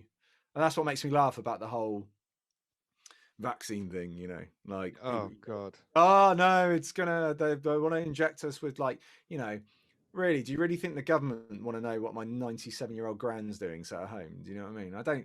Yeah, it's plotting against and it's stupid. Like Kate, my wife works for these companies. She's part of the marketing money. I don't know. I can't remember which side of it now, but she does a lot of work. She's always worked for these companies, and stuff. And she says, yeah, it's money, but it's all money. But she said, they're not doing it. It's not selfish. There's a reason we don't have smallpox anymore. There's a reason we don't have tuberculosis. Oh Christ, yeah. It's modern medicine, and science. It's about protecting us as a race. Measles has come back in America because of anti-vaxxers, hasn't it? Yeah. Tough shit. If you want to do that, because some discredited doctor went around going, "Oh, it gives you autism." It's like fucking. It's like, no, it doesn't. Like, no, it doesn't. How do you know that? Like, I don't know that, and I don't not know that because I'm not a medical doctor. But yeah, I've spoken to enough doctors for them to be like, Yeah, I remember, a It's friend of not. mine when they had their child, they were like, "I'm not sure about vaccinations," you know, But and what are they basing it on? yeah, and I'm like, "What are you? Your child's already born, right? So if it has autism, it has autism before it's been injected, by the way. So Something it's to something you to know, be a part. Yeah, just to kind of. it Oh, doesn't I don't boost know. it doesn't boost that, or stop it. No, It's not yeah, about that. But if you want your child to live past 7 months, then I suggest getting a vaccine. It's like yeah. it's It's like such a bizarre thing. giving the cat his jabs. It's like Yeah, yeah. This is the other thing, right? People, or they'll go and buy like cocaine. It's bizarre. or they'll go and buy some super skunk weed thing and smoke it and be like, yeah, man, there's microchips in the COVID vaccine. It's Yeah. like, um, What are you smoking? Like, what's in that? what are you Do sticking you, up your do you know nose? what's in that? It's. I don't know. People are interested. Like Facebook for me, I don't have it on my phone anymore. Like people just, I No, do use it because it's you have unfortunately to. Yeah, it's bullshit. you, if you can use it in the right way, i.e., like I've got my gigs from it, I've connected with people like yourself on it. Yeah. It's a positive thing. Unfortunately, it's turned into Twitter. I don't have a Twitter account anymore. No, I I have one don't. for the band, but even for the band, we barely use it. We just there's no point. It's a rabbit hole, and it's a lot of It's great if you're into politics. yeah. But Facebook's getting nasty, man. I see what Facebook's people a horrible write to place. people. It's troll central, and it's just like this is just so wrong. Everything about this is wrong. Nothing good about this. I like Instagram. I I like, enjoy Instagram because it's but still more. people can be a bit, like when I with the Nuno thing with the repost thing. Yeah, I You bet get you the had odd some people comment going like, What "Yeah, it it's a is, bit you get because I sloppy." had long hair at the time, long blonde hair, like really Right. really long, because it was a couple of years ago. And it's like, when Kurt Cobain learned to play guitar, and it's like, wow, five people Brilliant. said the same thing, not realizing that someone previous has said it, thinking there's some kind of like super Comedic genius. comedy level geniuses Yeah. that they're going to get some kind of response out of it. Everyone's Bill Burr. Yeah, everyone's built, yeah, and you just think if you haven't got anything positive to say, just don't say it. I'm like that. I'm Yeah. very like that. I If you might can, turn it to Beck and go like, "Look at this twat," and she'll go, "Haha," yeah, and then I'm not gonna go, "Look at this twat" on the thing. That's it. I've had my yeah. 2-second laugh There's and no I've point moved because on. what are you trying to provoke out of it? Yeah. Some people are so argumentative, and so I'm like the least argumentative person. Like I'll have my say, I'll put my foot down, and I'm not, Mm. I'm not, It's I'll got be no like that. time for it. That's what it is. I think I've got no time for people like that in my life, and No. I've got a lot of people like that out in my life actually. Mm. Um, Same. uh, Recent in the last year or so because it's A lot of real life friend culling for me. yeah, because and it's one of those things you realize it when your parents they've got about three mates and you're like, oh, I wonder why that is. And then it's weird because when you're at school you're kind of forced into these kind of giant friendships, like tons of things, and then you leave school and I mean I've still got a couple of friends from senior school that I consider my true friends because I've known them forever. We don't I don't know, there's a couple of people in my life that I've had to just kind of go, not cut off, but just sort of disconnect from. Mm. Like just because it doesn't do you any favors, No. it just you just kind of there. And what I realize is that all it is just someone else's insecurity. All someone attacking someone is their own insecurity. That's all it is. It's like a bullying tactic. Oh, it's classic bullying. Yeah, It's bullshit. absolutely. Yeah. And it's funny that it still goes on in adulthood. Because when I Even was more younger, so. there's bullying at school when you're younger. You think, oh, this is horrible. Because I used to get bullied at school. I think everyone goes through a bit of Yeah, it's like a same rite here. of Yeah, yeah. passage. But when it happens in adult life, to me, it's ludicrous. It's ridiculous because you all get to a point in your life where you're like, look, doesn't matter. Like, Yeah. really, does any of this matter? Yeah, And totally. and but they've obviously got something in them to want to kind of go, oh, you're this because of, and you're like, because of what? Like, why? Because you don't like, I don't know, like, Oh, dude, the I try amount my of best to be fucking as hate. diplomatic across the board to Yeah. everyone. Oh, But dude. you'll Same. get the odd people that are kind of like, oh, I don't like him. You're like, well, what have I done? Like, have I done something to you? Like, Have I personally did really I done you punch your damage? mum the other day or something? Yeah, You exactly. know what I mean? It's really bizarre, like how that works. I hate bullying. I'm really against it when I see it in school because I was bullied when I was younger, and when I see it, I recognise it straight away and I put my foot down on it straight away. I think it's Yeah, disgusting. same. I actually still have nightmares about it, actually. Yeah. Like once or twice a week, like I have Oh, mate.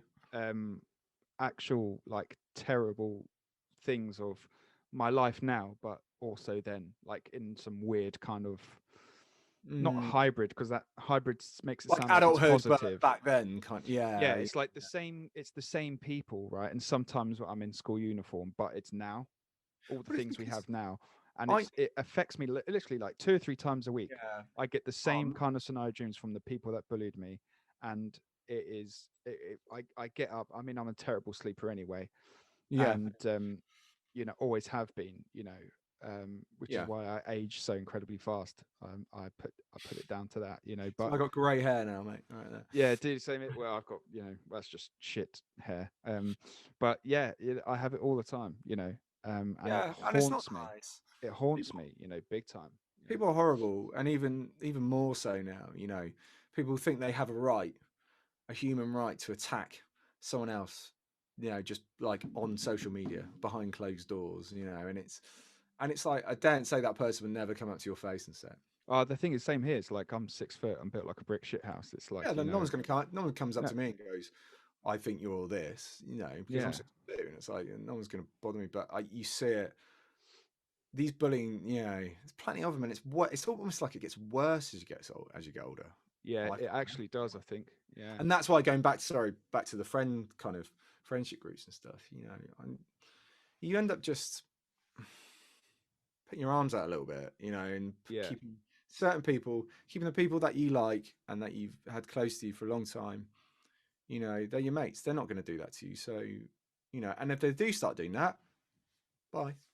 You just got to. yeah, yeah. I drop people as fast as I'd pick them up now, just purely on that thing, There's and no need. it's Absolutely no the need. amount of shit that was caused when me and Beck were like, oh, we're having a child. The amount of fucking hate like that Why is it their like came. business? Why is it their business? That's the Fuck bit. no. The other bit I don't get. People just stick their. I think they have a right to stick their nose in. But that's why the Rocket went on hiatus. It's Yeah. because everyone was like, oh, you can't have a fucking child, and it's like, I Okay. can, I can have a child Was it actually. anyone's business? It does It's it, not business. and then Yeah. I've lost like literally 10, 20 friends over that. No, you haven't. You haven't lost anything because they weren't you. They weren't your fucking friends to start with. Right, there you Don't go. you don't That's it. lose. You don't lose true friends, mate. You No, just don't. You don't. You'll have three. I'd rather have three amazing friends than 20 fucking nitwits that you think that are yeah, just sort of tied around you because you think I don't know. It's just bollocks, mate. yeah, It's all bollocks. It's all phony shit. And it's you have to I there's it's weird like this ties in with the music industry a little bit with the whole schmoozing and playing the Ugh, game and all that kind of stuff. And unfortunately, it's just part of it. yeah. But there's schmoozing and then there's just sort of being sort of desperate as well. It's you Thin got to be line, really isn't it? careful. Yeah, it's a very thin line. And I met some incredible people in the music industry, and some lovely people, and I also met some absolute dickheads. Do you know what I mean? And it's just the same. Yeah, It's the same. It's the same, but it's almost a bit heightened, I think, in the music industry because it's quite intense. We're artists, and it's all quite intense, and it's all just a bit up there. But yeah. That's interesting you say it like that, because that I really relate to how you say that, because when you are in those scenarios, it's like it's like it's being on drugs yourself, just in that scenario, and you're oh, not, it's bizarre. you're just there, like everything looks really bright and everything's fucking loud, and Yeah. you're just like, I don't want to be here. I just want to write songs and play on stage and I make want to some go money sit. off I it. want to go sit in a hut somewhere on a side of a cliff and just write some songs, and I'll Yeah, I'll see you when I've done them. You're like, yeah, that's it. And So you're forced to go through all this stupid thing of like, hi, yeah, my name's Nikki, and ugh, I do, yeah. and it's stuff, or So it has the other way around, because like I have a PR agency and other things. People then talk to you like you have something to offer that they can get from you. I'm a fucking nobody, mate, you know, and I'm okay with that. You know, but like, I don't, yeah. you know, and it's, you know, all right, I'm called Nicky Smash, but I've been called that since I was 18. I'm not going to What's drop your it real now. surname? Smith. Yeah, it's probably good to change it, you know. yeah, right. Yeah, exactly. My name's John Smith. Right. My name's cool. John Smith. Yeah. How about Nicky Smash? Yeah. And the funny thing is, right, most of the time people go, Nicky's not your real name, is it? And I go, what? There's actual interviews of me on YouTube. Are you Nicholas Smith or are you Nikki? I'm Nikki. I'm Nikki, Nikki, Nikki.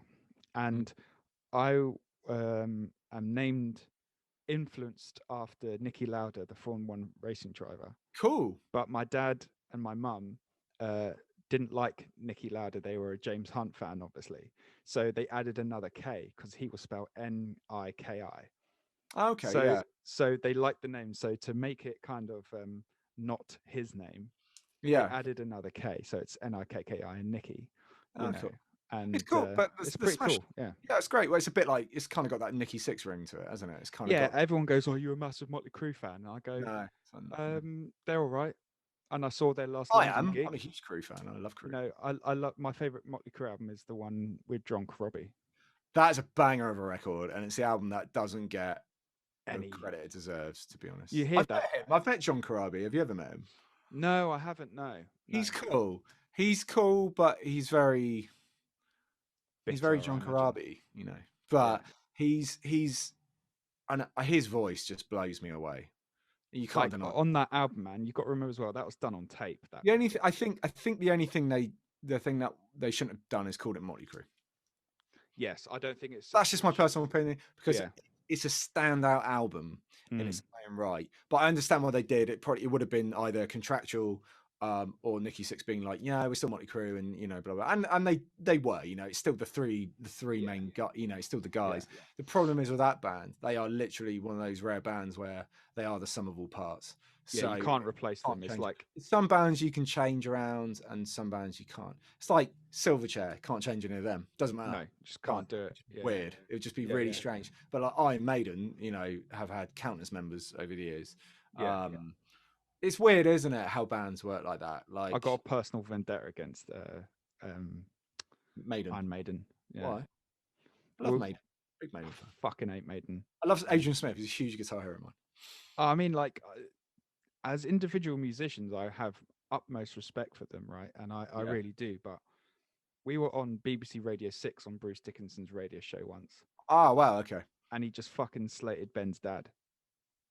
Really? Yeah, it was the most pathetic thing, and I'll happily tell him to his fucking face if I ever... What, you were interviewing with him, or did he No, he was playing our song, right? And he had a pop. And he was like, right, that was the Rocket Dolls. And then there was like silence, and he goes, I remember it because I was so raged, because I preferred him to say this song was shit, you know, rather than just mention something else. It was just such a cheap shot. And I lost every bit of respect for him on that. Yeah, that's shit. You know, and I really just kind of went, you know, you had an opportunity to be like a good guy, you know, and all that type of stuff. And basically what you did is you turned into a petulant child, you know, and he basically said, yeah, I'm not quite too sure about that. I don't know where to pin the tail on the Rocket Doll. And I thought that was funny. I was like, oh, I get it. Because like, it sounds like this and it sounds like that, but we look different, you know. It's a bit of a mishmash, really, you know. And it was our first record. It's shit, I get it, you know, but you know, I just think, you know, if it's on everyone's first, what do you think? Iron Maiden's first album's amazing. Do you know what I mean? It's fucking right, you know. And you know, so, and he goes, yeah, they had some help because it was mixed and mastered by Ace from Skunk Anansie, you know. That's why it sounds like, whoa, it's all guitar heavy, you know, because it's you know, mixed and mastered by a guitar player. So I love that, because it's just like, check the guitars all the way through. All the guitars. Yeah, all the guitars and kick and snare, just like, whoa. Oh, yeah, just that's what I love, though, you know. Yeah, it just sounds massive every time you put it on. It sounds better than like most other albums still, because it's just fucking slammed, you know. It's great, you know. And it was done on like an old Ludwig kit. There's no like beat detection on it. It's just mixed really well, you know, and things like that. But yeah, he said like, yeah, they've had some help with Ace from Skunk Anansie, and they probably needed it. And I was like, ooh, Oh, ooh. cheeky. And then he was like, looking at the members of the band. That's it. You guessed it. Knopfler. And I was like, fucking hell, here we go. And then he Yeah. goes, Not exactly like a common name not either. Smith, So. is it? Smith, mate. You Yeah. know, and he goes, yeah, let's hope he can play drums better than his dad can play guitar. And it Oh, was like, that's why. His dad's I an was, amazing I was guitarist. like, dude, like, he'll play any of your members of your band out of the water any day of the week, you know. He's But literally one of that's the greatest. ludicrous. It's just, and it was just like, And not to have respect for really? like the genre of music. Brother in Arms is like one of the biggest selling records. Brother in Arms probably sold more records than any Iron Maiden records. You know what I mean? It's Oh yeah, of course it has. Yeah, like it's outsold. It's got records and stuff. Like as in Guinness record. physical. Yeah, you know, and You it's know, like, fucking what such, and I was just like, you know, I much would have preferred him to go, yeah, that thing's not my cup of tea, you know, but I wish the guys all the best or something, you know, or to even just go, this is tosh, you know, or slate it. But the fact he had to, you know, he couldn't really do that, and he chose yeah. not to do that, and he chose to kind of go, oh, he tried to mention Skunk Anansie and Ace into the picture, say that we needed help from him, you know, and What? then say that Ben's dad's a shit guitar player, and hopefully Ben's a better drummer than his dad is on a guitar player, which doesn't make any sense anyway. But to put all those things into contention, you're just like, you know, if that was in person, I would have smashed him in the face. That's stupid. That's a low blow from someone like that in the industry who's quite Yeah. a well respected singer. Do you know what I mean and stuff? So trying to probably thought he was like being like a comedy genius again and just not I think he really. was. Yeah, I think he was trying to think But he I was being love Maiden. funny. I've seen loads and they are incredible. You know, I'm a huge fan. You know and stuff. There was a period when I wasn't. You know, there was a weird period when he left the band and there was like yeah, it's a period like that in the 90s where like no one liked Maiden. It was like they literally their biggest. There was a point where they sort of dropped down to Brixton Academy. I mean, they were an arena band, you know what I mean? But there was a period in their lives where it kind of wasn't. You know, it was a bit like one night at Brixton Academy. You're like, ooh, you know. Yeah. And for someone like Maiden, that's pretty bad. They did an album called Virtual 11. I think you've ever heard it. I don't think anyone's heard it. It's like the last album they did with Blaze Bayley just before Bruce Dickinson came in. It's about 98.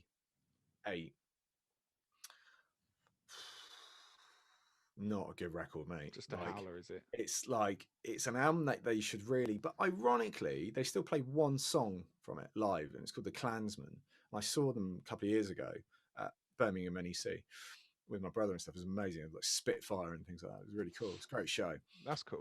And he can still sing like a motherfucker. You know, it's great. Oh But yeah, they're all yeah, they're all silly amazing. talented, But aren't they? Yeah. it was weird. They still sort of play a track from the album, Blaze Bayley era, and it's kind of like it's really weird. It's such a weird. There's a couple of albums he did, and he did an album called The X Factor, which is Blaze Bayley, and that's quite good. But the one after that is just like I'm not sure where they were going with that. It's got weird synthy keyboards, and it's just there's no impact in the album. It just sounds a bit dog shit. And it's they sort of reinvent. They sort of when they came back with Bruce Dickinson again, it all and Adrian Smith, you know, who writes amazing songs. He's a big part of the songwriting team. Smith Dickinson, you know. Yeah. They wrote Brave New World. It's great, you know. I think that's when they got Kev Shirley in to deal with the records, and that's why the drums sound ridiculously compressed and Yeah. sound like cardboard. But apart from that, you know, like it sounds, it's you know, his rack mates, his rack Tom, me and Tony, this is I'm not like you know because like he's Kevin Shirley's mix and he did Frogstomp, didn't he? I didn't realize that he did Frogstomp, and he's done some incredible records, and he's an amazing mixing engineer. But he's definitely got a sound, and it's I'm not sure. I don't think it transcends well in the modern age. Would that be Yeah, fair I to think that's say? all it is. I think that's what it is. There's sort of like his drum sounds weird. I can't put my finger on it, but his rack tom, his tom sounds like a really overbearing. And I remember Tony, the engineer who recorded it in Glorious Records, and he mastered them. Well, the ones I did anyway, and the previous one. How many were you on? 2. Just one, mate. Just one. I did that Right to Nowhere album. Is that The last one. Not.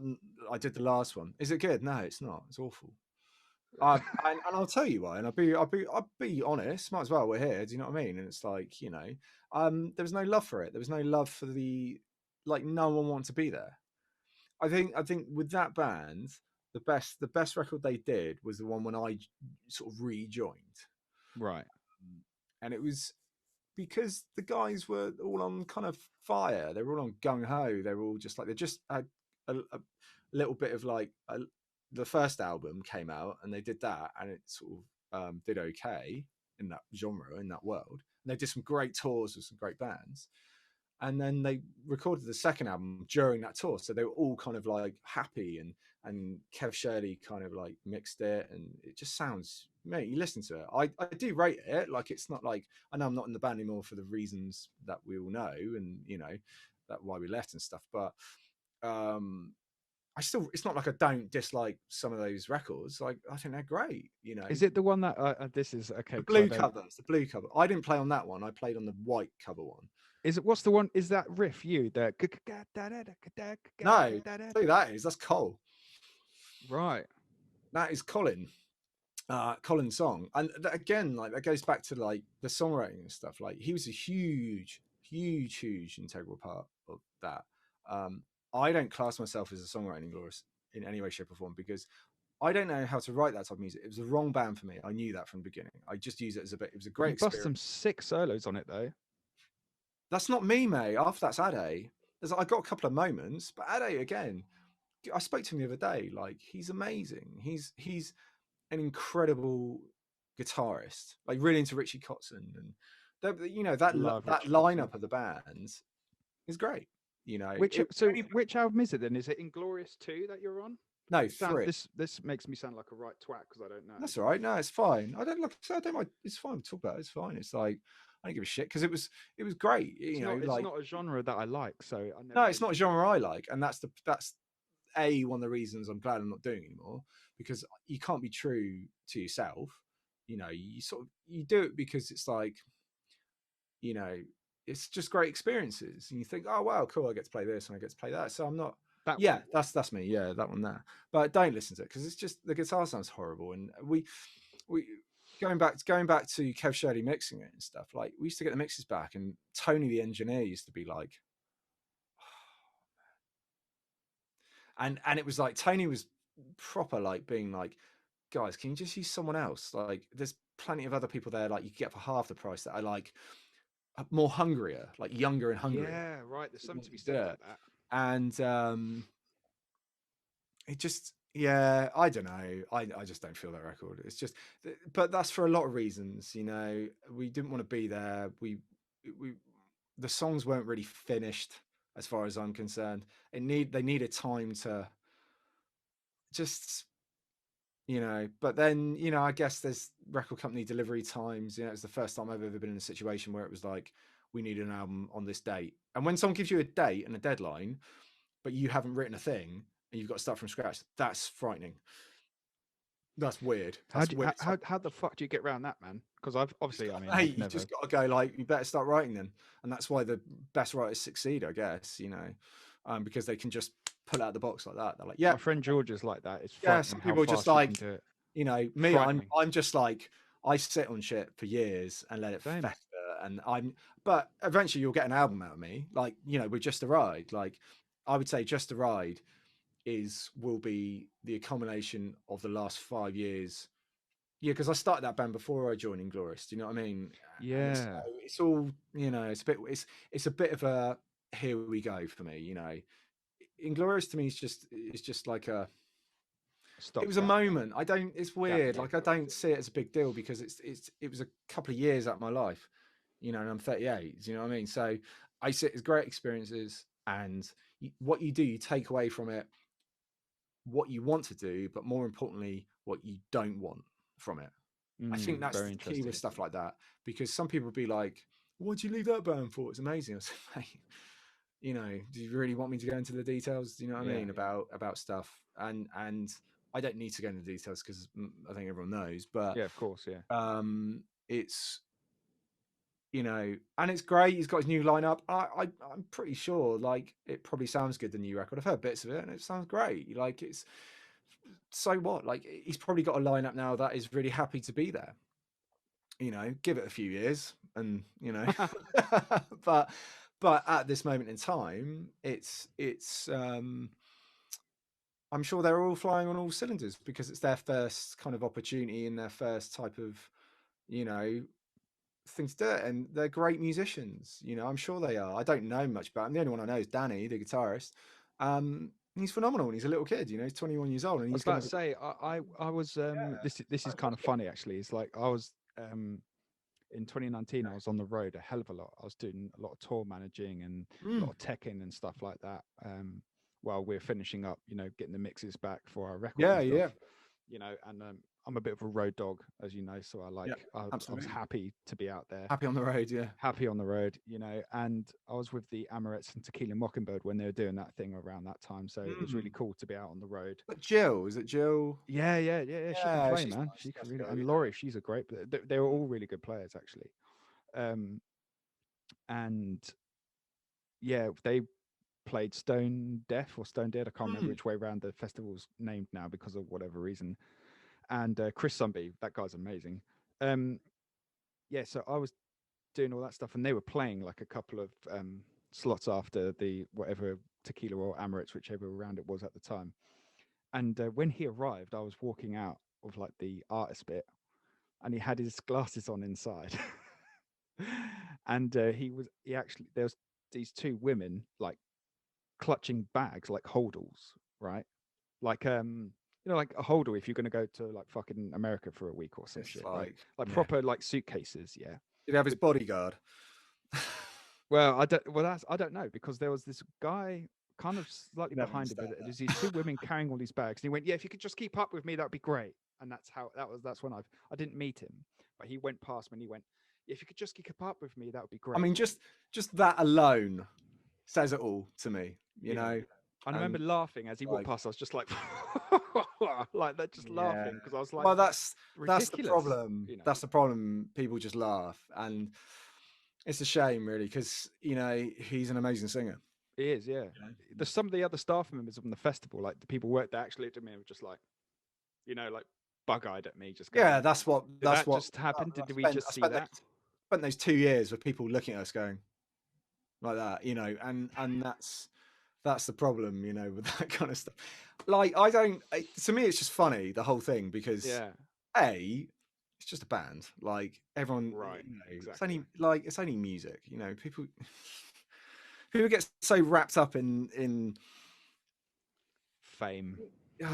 just taking it all too seriously, and Oh it's God, great. I've It's a done it. job, I've and done it's it. great, and it's brilliant, and I love playing and performing, and people going yeah, and you know, No we all better love feeling. that, and Yeah, that's that feeling, but it's like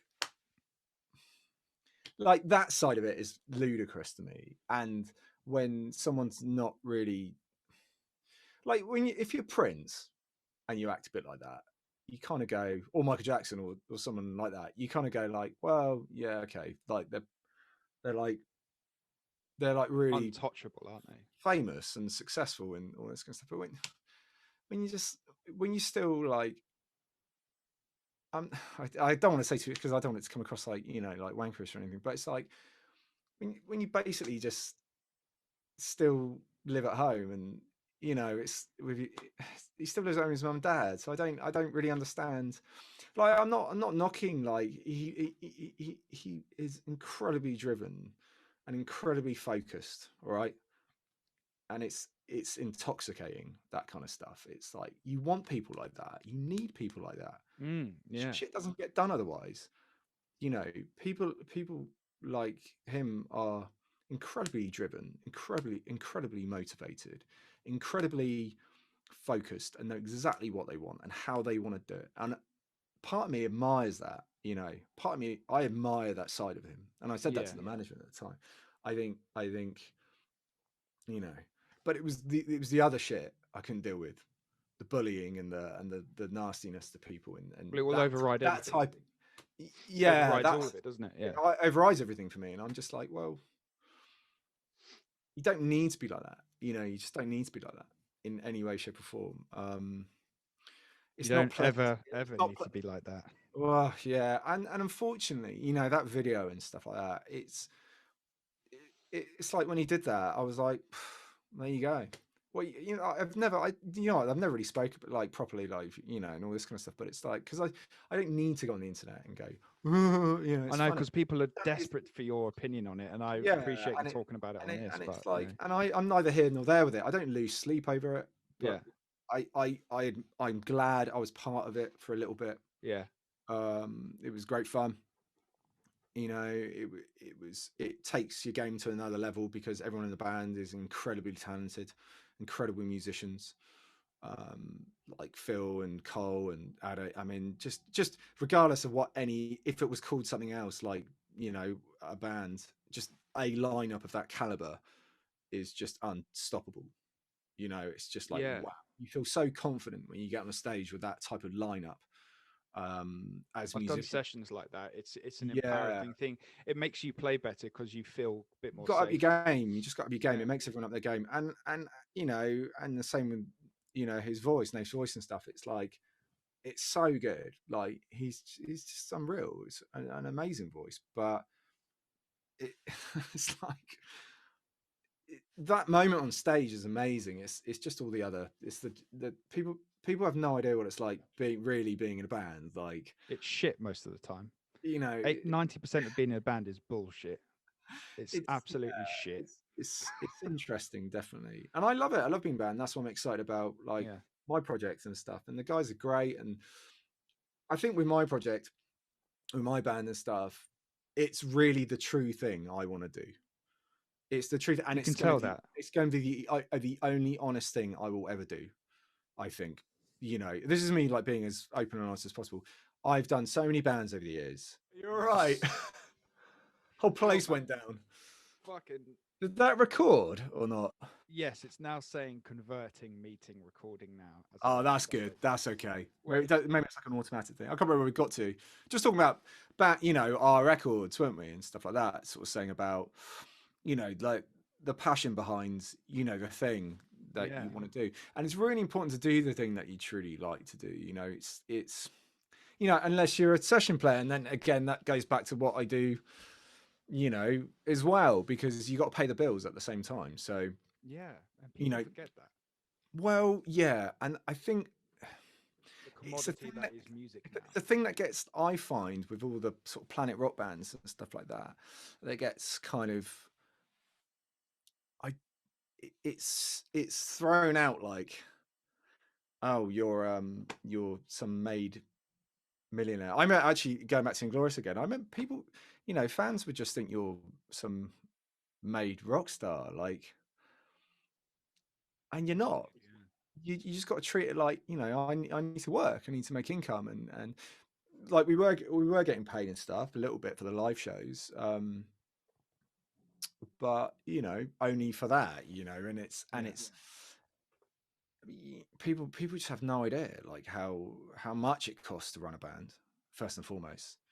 I'm watching my costs go up for this album at the moment. It's like, it starts off at like, yeah, we could do it for a couple of grand, like 18 grand later, you're like, oh god, I still haven't Yeah. got the first mix back, like. Oh, dude, the art disconnect was like in every area was just Expensive. Yeah, just how are we going to make ridiculous. that sound good? How are Yeah. we going to do that? But it really makes you think, like, when back in the day when you had like the budgets and stuff from the big labels, that But what the you had to. ratio was tangible. That's the thing that people don't Yeah, understand is that okay, you got like a £500,000 record deal, but the thing is, your album, even if it flopped, would make 2 million. exactly that. It's that is exactly that, and that's why record companies are refusing to do those deals anymore, because they're not going to make that back anymore. But they are though. This is the weird thing, right? And this Oh, is what, really? yeah, no one talks about this stuff, right? And you know, um, oh, Christ, I thought it was Happening Zoom. again. Zoom just threw me off, and I was like, "Fuck's sake!" Like this is our third time recording this, by the way, people. All right, we should Um, finish up in about 20 minutes. I'm hungry. I'm getting lunch. yeah, I was about to say we've actually, we've probably done about 10 hours as usual. I've got to finish Yeah, up. yeah, it's fine. Yeah. We'll wrap it up, man. But there you go. I can't remember what I was fucking saying. Thanks to Zoom, then. Saying about the record companies taking all the money and Yeah, because they signed a deal, right? Because it's all about licensing. That's what people don't that's really right. Yeah. understand. Okay, and people go like, Spotify are doing all the bands out of money. It's like, yes, but there's a reason because of that. It's not, they didn't, Daniel Ek actually started Spotify because he wanted to pay bands, right? He wanted people to make money off streaming. Yeah. Look at the original business plan, right? It's all public record, all public knowledge. Go and look at it. Look at early interviews. Amazing. 15 years ago. And how he got it was, he didn't want to, he had Sean Fanning and the other guy from Napster helping him start. Because he took that thing and he just made it better. And the thing is, Daniel everywhere, only that Sean guy. He used to do Facebook, when he as well, and yeah. He's ruined everything. Yeah. He literally gets involved with a great idea and then somehow fucking makes it shit. But now he's laughing because he's worth like $500 million. I don't know. Fucking, there's me like, how much are you worth? I'm like, well, according to my last tax bill, about 19p. So £43. My last bill was, by the way. Was it? Oh, sick. Yeah, well, that wasn't even tax. I wrote most of mine off. It was what's it called? National insurance. And then, yeah. Actually, my class 2 was 200 quid, but because I got a rebate, it paid off more. Like, I was like, oh, fucking hell. Anyway, sorry. Yeah. I'm same thing. I think ended up paying like a small amount, but really I earned whatever the fuck. Yeah. Not a lot, basically, was the thing. Maybe cut this bit out because they might look into it. Like, yeah. Well, the thing is, if someone's like, "Well, that's a good thing, isn't it?" And I go, "No, I'd like to pay more tax because then it would know that I'd be earning money." There is that, yeah. Being honest, right? And that's the thing. Like, I don't want to, and of course, I do pay my way. Absolutely, I'm not one of those very much shysters because I know so many people that do, and they get, and I'm like, you're fucking rolling a dice which hasn't got all the numbers. Oh, mate, I've got an accountant because I don't know how it works. I got an accountant, and it's all done legit. And he just says, "Okay, sign here on the dotted line, and this is how much you got to pay." So I signed the dotted line, I paid the bill, and I don't have to worry about it for another 12 months. So there you go, But yes, the record company struck a deal with Daniel Ek, about how much everything's worth to make it all financially viable. Now, at the start, I believe for the first 10 years of Spotify, it's been going 13, 14 years now. Yeah. Things like the first 8, 9, maybe 10 years, we'll say 10 just for shits and gigs. It didn't make any money. It was just hemorrhaging money, but the record companies have been making more money than they ever have in the last 4 or 5 years. Unreal, it's all public. This is the thing, right? This is the thing, people. All this stuff is public record. Go and look at it. It's not some mysterious thing that you have to read in some broadsheet or shit. It's all there for you to see. And yes, as an artist, it sucks because we get 0.003 of an American dollar cent. That's nothing, Unreal, and you do the maths. I think 10 million streams is about 30 grand. You can't even put a deposit for a house. Who the hell gets 10 million streams? Like, even the top artists barely get. It's like, well, there's a gap. This is the thing, right? Because obviously I study this stuff. And lecture about it. There's a massive middle gap. There's no middle ground. There's no like, there's there. You're either us or you're The Weeknd. There's no like real in between. You go and look at I don't know, look at the Police. They've still got 15 million monthly listeners. Really? Yeah. Yeah, but that is the Police. They're like one of the greatest bands that ever lived. So. Oh yeah, absolutely. Of course they are. But look at Nirvana. They've still got like 20 million. Things like that. Yeah. Like, okay. They've still got like millions and millions of things happening there. And you've got to compete with that still. Like, it's even harder now to compete. People go, "Oh, it's a great time to be able to do this." Right. Yes, it is. But the quality control. Oh, the QC pisses me off. There's no the thing is, there's no quality control anymore. And the reason why, and we spoke about this when you came to my lectures, is that there was a kind of guy, not as a gatekeeper, but like he had golden ears, and he went, "This thing's going to be really good." And he'd take a punt on it, and they'd work them up, and they'd get them guitar lessons, drum lessons. The amount of times you'd hear like old stories of like, behind the music stuff, and they go, "Yeah, the record company put us into like these strict rehearsal rooms where in the morning we'd all have vocal warm-ups, so we all learned to sing, and then we'd have like how to use our amps, how to fucking play guitar properly. We could write songs, but we could barely play. Things like that. That used to happen. That was part of it. Mm. And they'd stick you in a house in London so you could live and breathe it. And they'd go like, here's an allowance. You don't worry about rent. Your rent's covered. Type of thing. Just live and be excellent. Yeah. That is not there anymore. But No.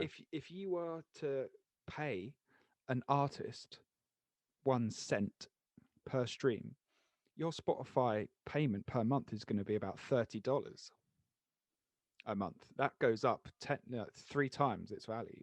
If you were to pay an artist 10 cents per stream, okay, that's $300 a month you'd have to pay Spotify to make it viable for everyone. And the reason why it's that much, and you think, well, how much does Spotify make? Is that Spotify don't really make a lot of money, but it's all theoretical when they say net worth and all this stuff. It's all theoretical numbers and maths and probability factors. It's not real tangible stuff you can hold and feel. But the record companies have the real tangible stuff that they hold and feel. And they have a plethora of money coming in left, right, and center. But because of the fear factor they have on it, they just don't share it. They keep it all in together. Really random stuff like Sony had just bought Cobalt Music Publishing and AWOL Distribution. Yeah, I saw you posted about that. And it is, to me, that's just devastating. I'm gutted because Cobalt Publishing were like one of the best publishers in the world, and I learned so much through someone who worked at Cobalt via the pitch shifter stuff. Not direct, like they tell that, and then I was told to do stuff via this and that, you know what I mean? Because I do some work for them and stuff.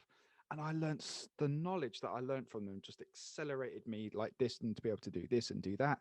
Sure, And the benefit was in the pudding. Like I got pitch shifter from 50,000 monthly listeners on Spotify to over 100,000. That's cool. Pitch shifter, a great band. Oh, dude, yeah, amazing. I got Jim, the old guitarist who was in Prodigy and stuff, coming on the show in a couple of weeks' time. Oh, brilliant! Yeah. So they were great, but I wasn't really massively into them. But I remember they had a big, they were a big name. Are they 90s or 2000s pitch shifter? They're 90s, man. They started in 90s, wasn't it? 89 they started. Yeah, I thought so. They were like kind of one of the pioneers of like that type of stuff, and it was of the British movement anyway. Oh yeah, big, yeah. They've got some fucking nuts. I remember I've got the Clayton Brothers. I saw the Blueprint or something. Do you remember them? Blueprint. Yeah, that was part of them as well. That was all kind of mixed in with Earth 9 and all that kind of stuff. But I saw them once, but I never saw Pitch Shifter. But Pitch Shifter are great. But that was all part of that. Do you remember he used to use those Maverick guitars? Going back to guitars again. Yes. These Maverick guitars, and it was a couple of dudes from Ibanez. They were amazing guitars. They don't make them anymore, but I really rate. And they're the volume pots, but they were like side on, so you would. Yeah, they were like sliders. Yeah, like roll them. Yeah, I used to like those guitars. They were really nice necks on them, and fast to play, and yeah, man, it was good stuff. But going back to music industry, yeah, it's interesting, isn't it? It just doesn't trickle down. It just doesn't trickle down. It doesn't trickle down, and I genuinely like. It's all right being like, I see bands and stuff going like, yeah, rock's not dead and all this kind of stuff, and it's not. You're exactly right. But the underground's just really big. The underground's really big. All these all the classic rock, it's just underground. It's not. It's certainly not in the limelight. But it might come through. Who knows? But the problem is no. I don't think. Sorry. I don't think it will be for a long time. It's not moving. It's not moving as fast. I mean, if you look at how pop has changed in the last 2 years, like the problem is with the rock music that's in like underground and Planet Rock, it's just the same music from 1980, and it's the same music. There's nothing sort of original coming through. It's my only thing for me. I might be wrong. I mean, again, that's why they don't like my band very well, dude. Sorry, we got radio play on it, because I think it was popular enough. Yeah, because you were doing the alternative rock thing, and that's the thing I think I was a bit worried about with my band. But then going back to the it's okay because it's the thing you love to do. Yeah. But, you don't do the thing. Why do the thing? You can really hate doing the thing you love. I was going to get that put on a t-shirt. Do you know what I mean? You can really hate it, and that's always an interesting. I try and explain it to people sometimes. Like, oh, you get to do this or you get to do that. It's like, yeah, but you can still hate the thing you love. if it's not like the thing that you want it to be, and then you get people going, well, you should be thankful for that, you know. It's like, well, I had that with the Last Dolls album. Making that album was the best experience of my entire amazing, life. amazing. But the promotion into it coming up was one of the worst times in my life. Really, So it's like tainted that, you know, that's sad. That's you a shame. know, and you know that was for personal reasons of course as well in there, but you know, and obviously, you know, releasing, you know, just we were supposed to tour the world. Literally, we were going to play Australia, Japan, and do all these great things, and that will never happen now. It will literally never happen, you know, unless, you know, Oh, yeah. some miraculous thing happened, you know. And it's hard. It's a hard pill to swallow, you know. A Which lot of you would have put a lot of work into it. You can hear it. That's why I'm always sad for you, because it's like that sounds like you effort, like, and not in a good way, but I mean as in like it sounds like you put in the effort and the time. And there was moments where I was in the, you know, recording vocal process and stuff like that, where I was in floods of tears, dude, like man tears, you know. And like it was just so fucking hard to make some of that, you know, because I was really putting my heart on my sleeve, yeah, you know. um my personal life was starting to deteriorate, mm, you know, and you know, just many other factions in that were just hard. And it's, you know, when I hear it sometimes, if it pops on, you know, like, you know, it's the same thing, like you put on your daily mix and a Rocket Dolls tune just gets slotted in there somewhere, and I just go like, Christ, you can just hear how unbelievably unhappy I am, and it makes me really sad, you yeah, know. So it's an album I really liked. It sounds silly, but when we finished that album, I loved listening to it because I've never been so proud of anything like that in my brilliant. life. Like I love Eyes, And love you'll Frame, always have that. yeah, you know. Yeah, And when I yeah. see what it did, you know, like, and it's just like, I'm not trying to be a big-headed fuck, but there is nothing in years gone by and coming out that sounds anything like it. It is No, totally but on that's its why I hooked own into thing. it. You know, that's the thing. It was like, But it's also its downfall, yeah, sadly, that's because the no one thing. got it. No That's one the got thing. it. Like a lot of people that pre-ordered it, Yeah. they're thinking, Too much too soon, too early. I think so. Yeah, that's the sad thing about it, you know. You And know, all the best bands made 3 albums and fucked off anyway. yeah, You yeah. know, like you know, to quote Jamie Lemon. But Another great artist. Me and Mark were talking about him last night. Mark's been working with him recently. oh god, that will sound amazing if those two are working together. I've got one of Jamie's records because I like Rubin. I'm a big Rubin fan, and I like Very Fast, Very Dangerous. That's one Oh of my favorite. dude, yes. I think Sheldon did that one actually. That's another reason why we went with Sheldon. But great melodies. I love the. I think Jamie Lemon's a genius, and Yeah, he's a legit genius, that guy. yeah, like one of those. But he kind of stopped music for a while, didn't he? He just got a day job, I think, for a while. He's a graphic designer. Oh, is that what he does? Is that Yeah, his he job? does a lot of graphic art. He's an incredible I'd love to artist. meet him and just sort of, you know, Shit. because I'm gonna I saw Ruben back. Oh, do you know him? I No, saw. I don't know him, but I'd love to get him on here, you know. Yeah, I saw Ruben back in the day, like when they were first coming out, and they did a video. I'm in one that I'm not in their video, but I'm at the back where they did a video at the Wedger Rooms, and I was at that gig, so it was really cool. I saw him live twice. It might have And they been were like fucking "Let's great. Stay Hanging Out and Let's." Oh yeah, It might have been in that video somewhere. Christ. There was, mate. I was almost sort of part of that scene at one point. I was in a band called Archie and the Instincts when I was a kid, when I was like Great 21. name. Yeah, singer. Actually, the singer now works at Waterbay. He's called Tom Stevens, and he was in a band called. I know Tom Stevens really well. Yeah, so I was in his band when I was a kid. Because he was in Freeze the Atlantic with the rest of Rubin. Yeah. So Tom is interesting fellow. I'll just leave it at that. And and but he's a very intelligent bloke. Very bright. Very bright, you know, and he sort of had his own sort of guitar. He used to do loads of guitar lessons, teach. So he's always done teaching, I think.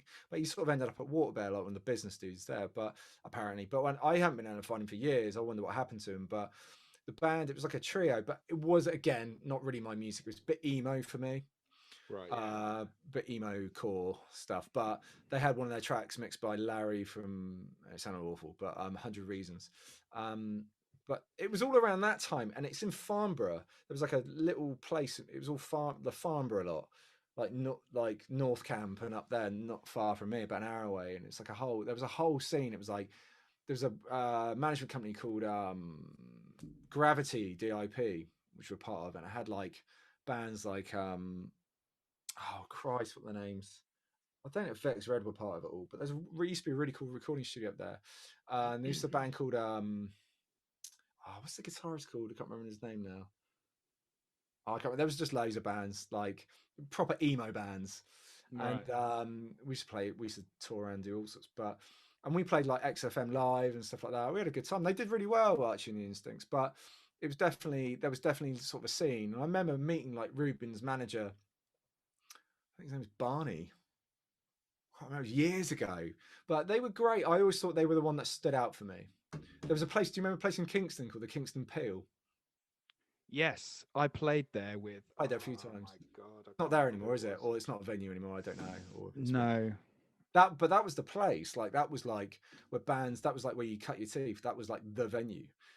There's a guy called a band called Lucky 13, and this guy called Dave House who thought he was God's gift. Yeah, but thought he was Dashboard Confessional, you know what I mean, all that kind of stuff. It was just all that kind of stuff, you know. It was that type of era and that type of music. You know, thought he was like Dallas Green or something. You know, what's that band? Sitting in Colour and all that kind of stuff. Yeah, and he's amazing. Do you know what I mean? I love that name. He's taken his name and turned it City in Colour, Dallas Green. I was like, oh yeah, great idea. That's really cool. I didn't clock. Yeah, there you go. Yeah, if you don't know, like, oh, he's from a band called City in Colour, and then he goes out as Dallas Green. I'm like, oh, it's City in a Colour. Yeah, of course. Great idea. And then yeah, man, this is a long time ago, and it's when Violent Delight was around, but they were more the punk kind of stuff. But yeah, so I was in a band with him, and all that. Ruben were just unbelievable. And even now, so going back to his record, when he came back, I got his first record. It's like a red cover, and he's just kind of, I didn't recognize him at first. He's got shaved head and a tash. I was like, because he's lost about 50 stone in weight as well, hasn't he? Yeah, and it's an amazing record. It's so good. There's a really cool riff that goes, I can't remember now.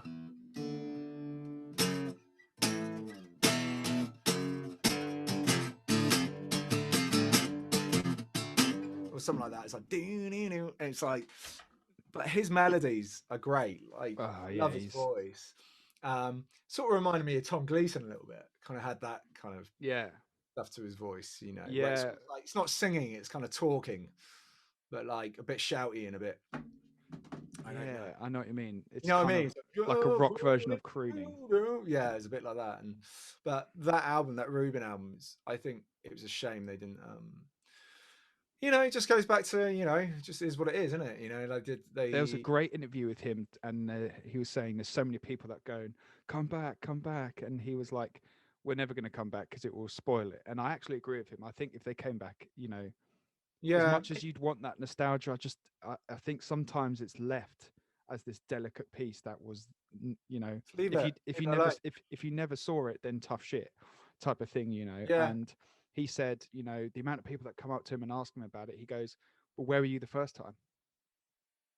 You know, where were you in the shows? Because, you know, we play to half empty rooms and sometimes barely anyone there, but yet we got all these people that saying, come back. And he was like, but where the fuck were you the first time? Because I'm sure that's the problem, isn't it? You know, it's that loud minority on the internet. I always call it that. You know, it's the same with politics. It's like people go like, oh my God, there's loads of people saying it. Same with being in the band. You go, man, there's loads of demand for us to play in the Cotswolds. You know, and you go, we should do a gig there, and you do a gig there, and there's 5 people there, and you go, well, I thought there was a demand here. Well, it's actually just 5 people repeating themselves in different factions all over the place. Just a very loud minority. It's amazing what the internet can do and make your band seem bigger than what it truly is. So we used to be massive in Weymouth. Did you? Yeah, we used to sell out Weymouth like every time we go there. Weird, isn't it? And it was great. It had some of my best times were playing in Weymouth. Yeah. There was a weird sort of scene at one point. Like, I find the rock scene's bigger up Midlands. Like, so when you play, like, have you ever played what's it called? Oh bugger, I can't remember the name of it now. It's on the circuit. It's about 700 capacity. Oh shit, it's in the Midlands anyway. Sheffield Corporation. No, it's not Sheffield. It's like it's near Bromsgrove or Birmingham and up there somewhere. I'm talking like Midlands. Sorry, I'm so south because I'm from Jersey, so everything above. Oh, mate, me too. I'm southern, just north. But you got MMH radio, and it's amazing. Yeah. all that kind of stuff. Oh, I can't remember the name of it now. The Bilston. It's in Bilston. God, I can't think of it. Well, what about? I always notice that. I always notice like you play there, and it's people are just fans of whatever. They just Yeah, go. they come out because it's part of the thing. Yeah. Wolverhampton or Bilston. Robin, the Robin 2. Oh shit! Have you ever played the Robin 2? God, many moons ago, mate. Yeah, I did it. I did it with what their chops a few times, and I've done it with tribute acts before. I've done it with Bon Jovi, Oh right, yeah, yeah. yeah, and all that kind of stuff. That's great. They love their rock up there. It's great, but it's weird. Like South's really hard. Southampton, and I've played a few places in Southampton. The problem with down south is right, and I say this. We're all just a bit upper class, you know. Well, there is a bit of that. There's definitely a bit of that, and I mean this as polite as I can. The quality of musicianship is better down south. Oh, you're going to upset some people saying I'm going to upset some people, and I have factual evidence of this because I've got facts. I got facts, okay, you twats. You know, and the thing of it is that all the big music colleges are down south. Okay, in Brighton alone, you have 2 or 3 different BIMs. You had Worthing College, you had Northbrook College, you have Access to Music, you had got Waterbear now down there as well. Yeah. And ACM's really only up the road at Guildford. You know, just in such a small bubble, you know, you've got so much stuff there. Okay, and so the talent there, and this is going back when I first moved to Brighton, and it was a beautiful place. It's not the same place as it was anymore. No, I don't like Brighton. No. Subsequently, when I moved from there last year, I kind of looked over my shoulder and I was like, "See you later, Brighton." Yeah. Hope you miss me. Lost its charm, isn't it? Yeah, it has. Yeah, it's not the same place. It looks grey and dirty now. It didn't. It used to be vibrant. It doesn't have that place thing about it at all. And the people are very different. It's become a caricature of what it once was. I think is a really good way to describe it. And I only mean that with honesty and love. I don't mean it in a slagging off way to anyone who's from Brighton, of course. But my mum's originally from Brighton, so it has I'm Brightonian by heart, by blood. Brightons, you know, and Bright Onion. I think there's Bright Onion pedals. I've got some of there. Really? Shout out to Bright Onion pedals. Yeah, it's like they do like it's not pedals, but they do like what's it called, boxes. Like I've got a box with routers and things. So when I had all effects pedals, I just routed everything. Oh, sick, man. Yeah. Do that. Yeah, I've got a GT that does that. It's great. That thing is great for that stuff, especially for me because I've got 1,000,001 effects and turning amps on. Well, that's why I got rid of all that. I just went and just got myself a Bosch GT8. I'm got this weird thing with frequency that I hear, and it really drives me nuts. Like I can hear it in my guitar. I'm like, there's something missing out of this amp. So I put a different amp in there, and I'm like, that amp's missing this. And when you put them together, you dial them slightly differently, of course. You don't dial them in the same, that'd be stupid. But you build a tone with 2. I do that. Yeah, like for recording. Yeah. It's like 2 left and rights, and then something completely different in the middle. If you just put the same guitar amp, it's like it doesn't really do anything. But if you put a different chunkier or something, it's just got a different frequency. It's like it makes everything go like that. It's like yeah. For digital stuff, I use an amp head and a cab in the middle, completely different setup. And then for the left and right, I'll use a different guitar, and I'll use the same settings, but I'll change the cab, change the IR. And it kind of builds roughly what my guitar sounds like live. I don't know why, it just happens that way, you know, just one of those unanswerable things. But you know, what was I saying about Brighton? Oh yeah, the talent of music is stronger south. It's because all the colleges are there, so naturally it's all better. You know? Just by rule of thumb. I'm not saying it's this is not a definite thing, you know? But the problem with that is that there's just so much like pig ignorance that no one comes out to shows. So you go like, man, Brighton's happening, and I go, it's not. No one goes to shows in Brighton. No one goes to shows in Brighton, man. That's why. So there was some fucking great venues in Brighton. The Sumo. The Concord 2 is the best sounding venue in the UK. Right. You know, it is like, I tell everyone, if you ever get a chance to play there, it's hard because it's a big venue, but it's the best sounding venue in there. It's fucking incredible. I don't know what it is. It's such a weird venue because in the middle of it, it's got that old Victorian lift shaft that in the day, you know, by law, people can use it as much as they want. So in the middle of this venue, there's this like Victorian lift. I didn't know that. People come from up top, with their babies and stuff in their prams, and like people sound checking metal and stuff, and there's parents that just walk across the thing into the beach. It's really funny. Do you remember an Australian band called Grinspoon? No. Oh mate, it was like them or Silverchair at the time. Really? Yeah, and we opened for them. They'd doing this like comeback thing because the singer was like a meth addict or something. Amazing. And as they all are at some point. As they all are at some point. And yeah, he was an interesting character. The crew and the band were lovely, but he was just on stage just going, "This is fucking shit. I'm in some shitty English seaside town. Fuck you." Like that was his sound check. Wow. And we were just like, shit. Like, okay. And like all the texts were just like, and yeah, he never spoke to me dead on. Just looked at he only spoke to me like this. So if I was talking to you like he would on a podcast, I'd be going, "Yeah, absolutely true." Do you know what I mean? This is how, and he would never address you from the front thing. Yeah. And Ben introduced himself to him about 4 times, and he was like, "Oh, really nice to meet you, man. I hope the show goes good." And he's like, "I've already played it." Like, just not there at all. And when I've spoken to people about it, they go, "Oh, guy's horrible." But yeah, there's always it's just bizarre, isn't it? It's like, why are you here? Why have you come from Australia to play here just to slag off Brighton? Just to slag Brighton off, yeah. What a waste! You must hate Brighton that much. Yeah. I don't. It was on a different planet. Whatever.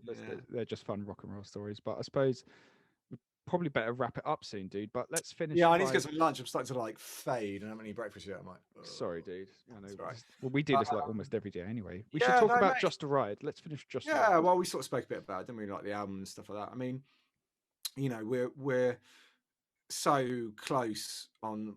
It's all on a bit of fine deadline as it is with these self-release kind of stuff, but it's great. I can't wait to get this bloody thing out. I've been waiting to get this type of, like saying before, like the passion thing. I've been waiting to get this out for a long time. This thing that I've been wanting to do for a long time, and it's probably my first time I've ever felt truly kind of happy with music and what I've done, in that, it's taken me this long. I'm 38 years old. I mean, it's terrible, isn't it? Talk about, I'll have my next album out when I'm about 70, I reckon. After this. Well, I look forward to it, man. Yeah. But, don't be silly, man. You bloom when you bloom, dude. Yeah, it's weird. Like I've always self-critical about my songwriting and things like that, but I feel really confident. It's the first time I've felt really confident as, with songs and working with this group of people. Well, I'm lucky because you've sent me a lot of like the demos and stuff of it. And and I do that to get people. It's fucking great, dude. Yeah. You know how I feel about it. I think it's great, and I think it's got massive legs, I hope so.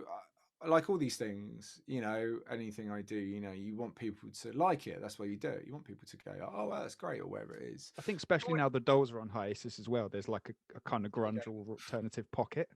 Well, this is the thing. Can go and take it away. That's the tough thing we're going to sort of have to fight, is that a little bit, because trying to get involved with artists that are a bit more on our level, in those terms. Because again, it's like you saying, like when you support Massive Wagons, it's great opportunity, but fans are just like, Yeah, it was sick because you got to play big venues, and I had like this brutal it doesn't mean everyone's thing like you, but people just like be on the wrong tour. Yeah. So it's in the process of being, the first track's mixed, thank God. Like finished. When's it out? That last night. Comes out in March. There is no exact date yet. We're delivering at the start of March. It'll be 3 March. We'll announce it, at the time. The video is being done at the moment. So this is the thing, this COVID thing has obviously been a nightmare for all artists, and how do you figure out? So we're doing the videos like individually in green screens, and it's just gonna have to be done that way, unfortunately. We've delayed the album. The album initially was going to come out in sort of May, but we've pushed it to September now. And I'm fine with that, because it just gives us time to, there was a delay in the mixing because we had some problems with where we recorded it, and you know the story about that, and then finding a mixer, and then I've had to edit it all together. That's probably why I'm even more so self-involved with it now, where it's like I've put so much. I haven't just played on this. I've try to get it together, get it mixed, sorting out the sounds for that, because I've got a vision of how I want it to sound. Right. To my Well, you're working with Mark Roberts now. Yeah, I mean, to my own detriment sometimes, I can be a bit picky, but I've got a sound, and that's the sound I want, And Mark's totally, he's amazing. Like I'm so glad we got to do it like that yesterday, because we had it done within 40 minutes. It was just like, yeah, that. Oh, I okay, owe a lot to Mark. He was, one of the main reasons how I defined my sound as a songwriter. Brilliant. From him, down to him. Big guitar sound. Oh God. I was like, oh my play word. Guitar and drums, man, and oh God, he's just phenomenal talent. But so we went through that yesterday. I should get the track back today. I'll play it to the guys, and me.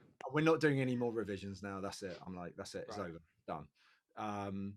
And then it's going to be mastered by the chap who did yours. And Mark said he's only about 45, 50 quid. Yeah, Tim is sick. He mastered Deadhead and Art Disconnect. I'm looking forward to getting that back after it's mastered as well. So I'm sure it'll sound a bit more again. He does this great thing, and I'm always like, oh, there's this thing in the tone, and you're like, yes. Like Tim does this thing in the low end, where it's like, I don't know, there's this thing that he does in mastering. You heard Art Disconnect, right? In Deadhead, they've got this thing in the low end where it's like low endy and thick, but it's like got clarity.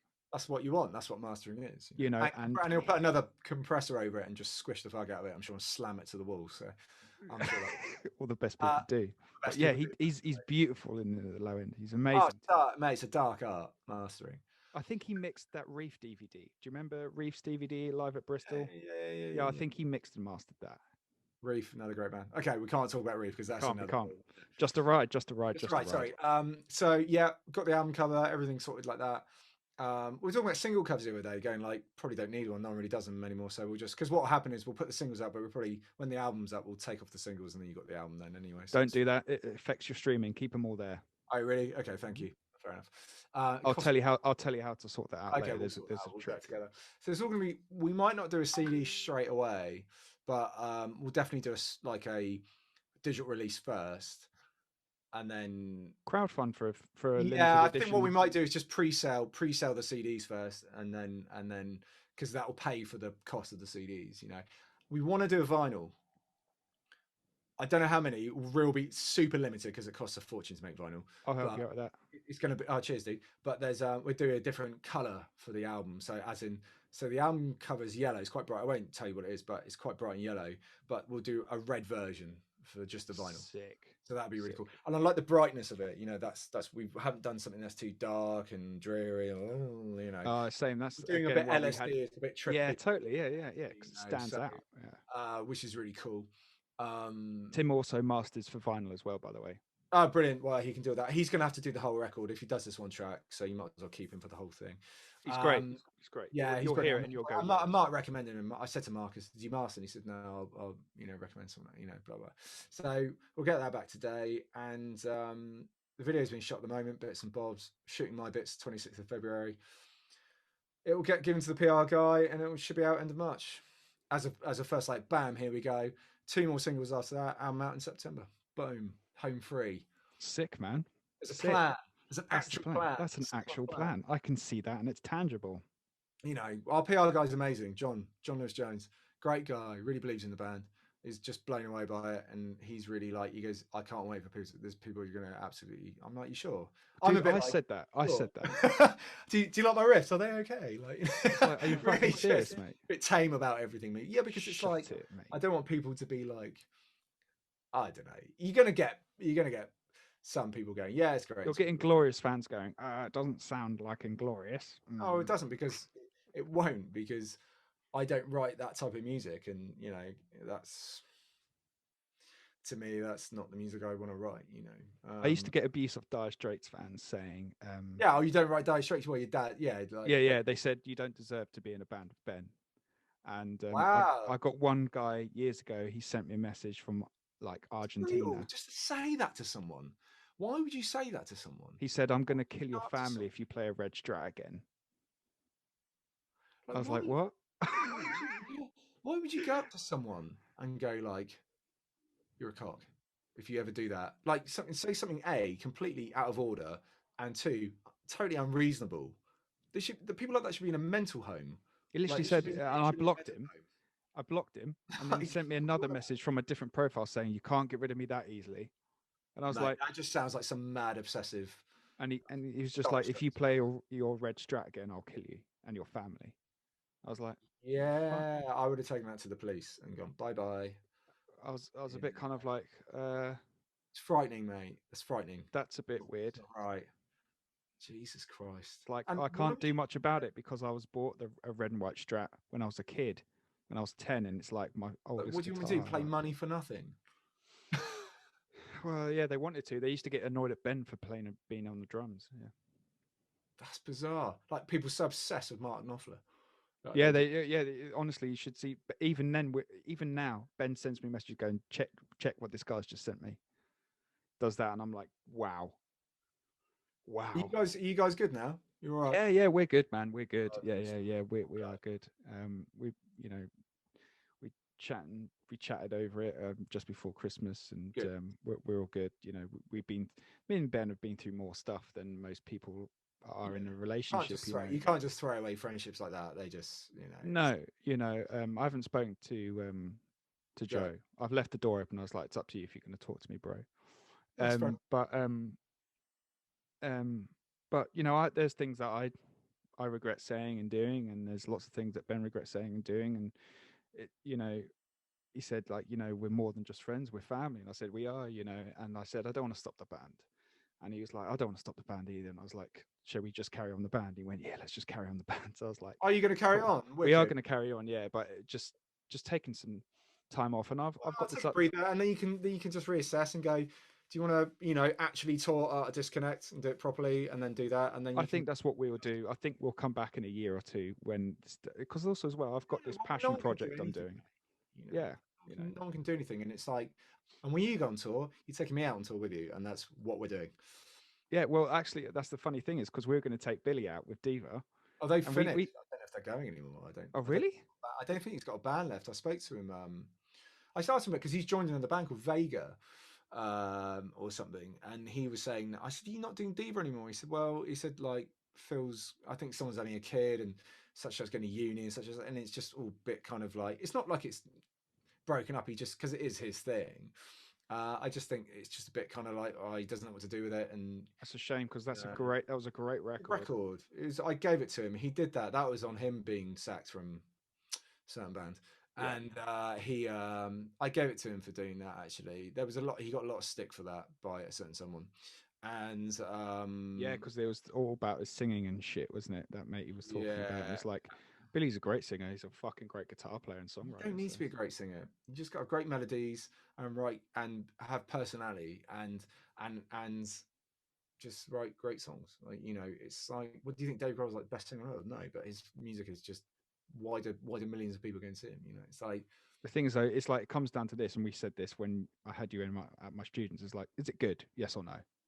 Yeah, that's all it is. That's all it comes down to, mate. Just like I say, it's just music. Do you like it? You like it? It's great. If you don't, that's cool too. It's like some people have said to me, dude, yeah. It's like people like, well, how do you feel about writing more music for this other project that you're doing? And I'm like, I feel great because I'm a songwriter, and with How to Disappear and Never Be Found is a take on the title is a take on mental health. How to disappear in yourself and never be found. And it's got like a concept and a message, and it's got like this pattern, and I get to, I have to get you to do some guitarring on it, dude. And, yeah, totally. I said I would edit it for you as well if you want. Oh yeah, of course. I'll get. The cool thing with something like that is, there's no one there's no management with it. There's no this and that with it. It trundles on. I doubt it will ever play live. It trundles on by people who are fans of what I do as a brand, the Nikki Smash brand, how I got this podcast, and I do other bits and pieces, and people help me. I'm very transparent with it. None of it goes in my pocket. It just helps the project carry on. Exactly. That's a brilliant idea, mate. Absolutely. I'm really excited for it. I'm really happy for it. Just as excited as that Disconnect. Does it sound anything like it? Not a fucking chance. It sounds nothing like it. Why would you repeat yourself? There's no point. Exactly. I've done that thing. I said that to the guys. I said, guys, for the next album, you know what we're doing? I said, we're going to strip it. Sorry? 8 strings. No. I said, the way we're going to record it is going to be completely different next time. I said, next time we record it, I'm going to have 2 mics on the drum kit. I'm going to do a left and right, 1 vocal and a bass, and we're going to mix it like that. I said, I'm just getting sick to death of just where it's all going. Like sometimes I was listening to one of my favorite bands they call it 11, and it was like Alan Johannes. We were talking about it. Did you watch mine and Rod's funny little podcast we did the other day? I haven't watched it yet. I know, but it looked wicked. That I need to start. We were sort of experimenting with it. It's really good. We want to. Oh yeah, I was going to talk to you. We want to get you on as well. Oh fuck yeah. And do a song like we're going to do a Silverchair song and do an acoustic version of your choice, by the way. And oh yes. And Tune the Brian. Wow, maybe something, maybe tomorrow or something. Just something. Come on. Yeah. Come on, mate. Not some weird B-side. Yeah. Get your harpsichord out, like come on, man. Like we're not here yet. Asylum. Great song. No one knows it, but it's my favorite song. Fuck, it's the best one. He opened with that on Diorama. I was like, Jesus Christ, like, ballsy B-side. But I'm in Diorama now. Oh, dude, the thing is, like, we've been trying to say goodbye for 20 minutes. I've got to go. I need to eat food. I'm same here, dude. I'm falling over. I'm like, okay, when's this going to end? I know. I got to have a meeting with Rod at 3, and then I've got to teach for like 2 hours. And then I'm lecturing at 3. It's like 1:20 now, and I've still got to finish up lecturing.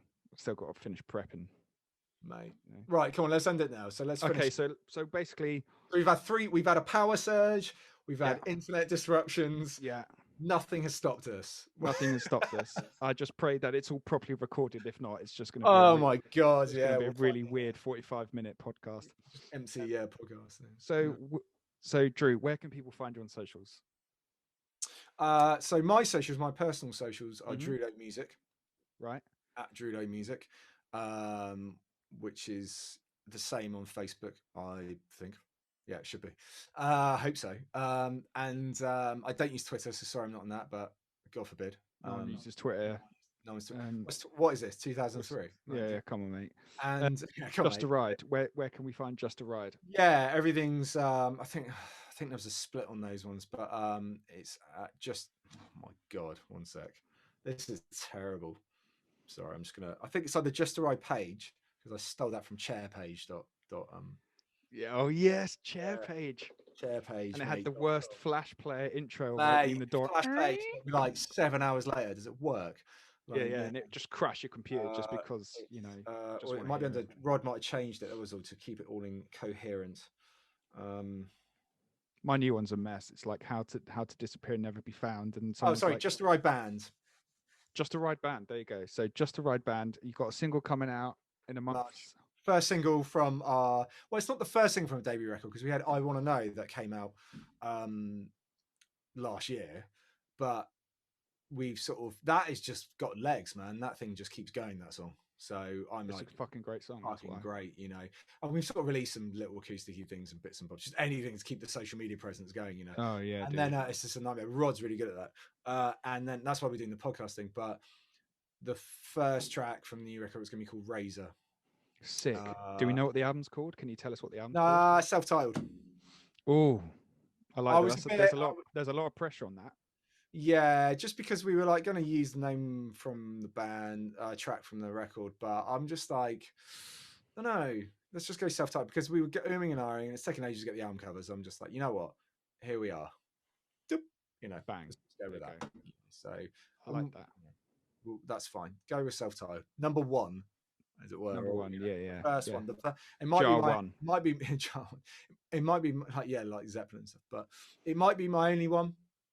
No, I'm sorry, I'm not having that. No, but do you know what I mean? Like, if it is, I'm okay with that. Then you and me are making a band then.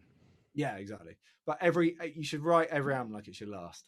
Absolutely. Yeah, well, every album like it's the final bit of creativity you've ever the swan song. Every album should be a swan song. Absolutely, mate. You should go for that. Like, not this kind of like, oh, it's all right. It's just like a passing third record. Like, what would you do? Why would you do that? Yeah, just write every album like it's the best album you could possibly write ever. 100%, dude.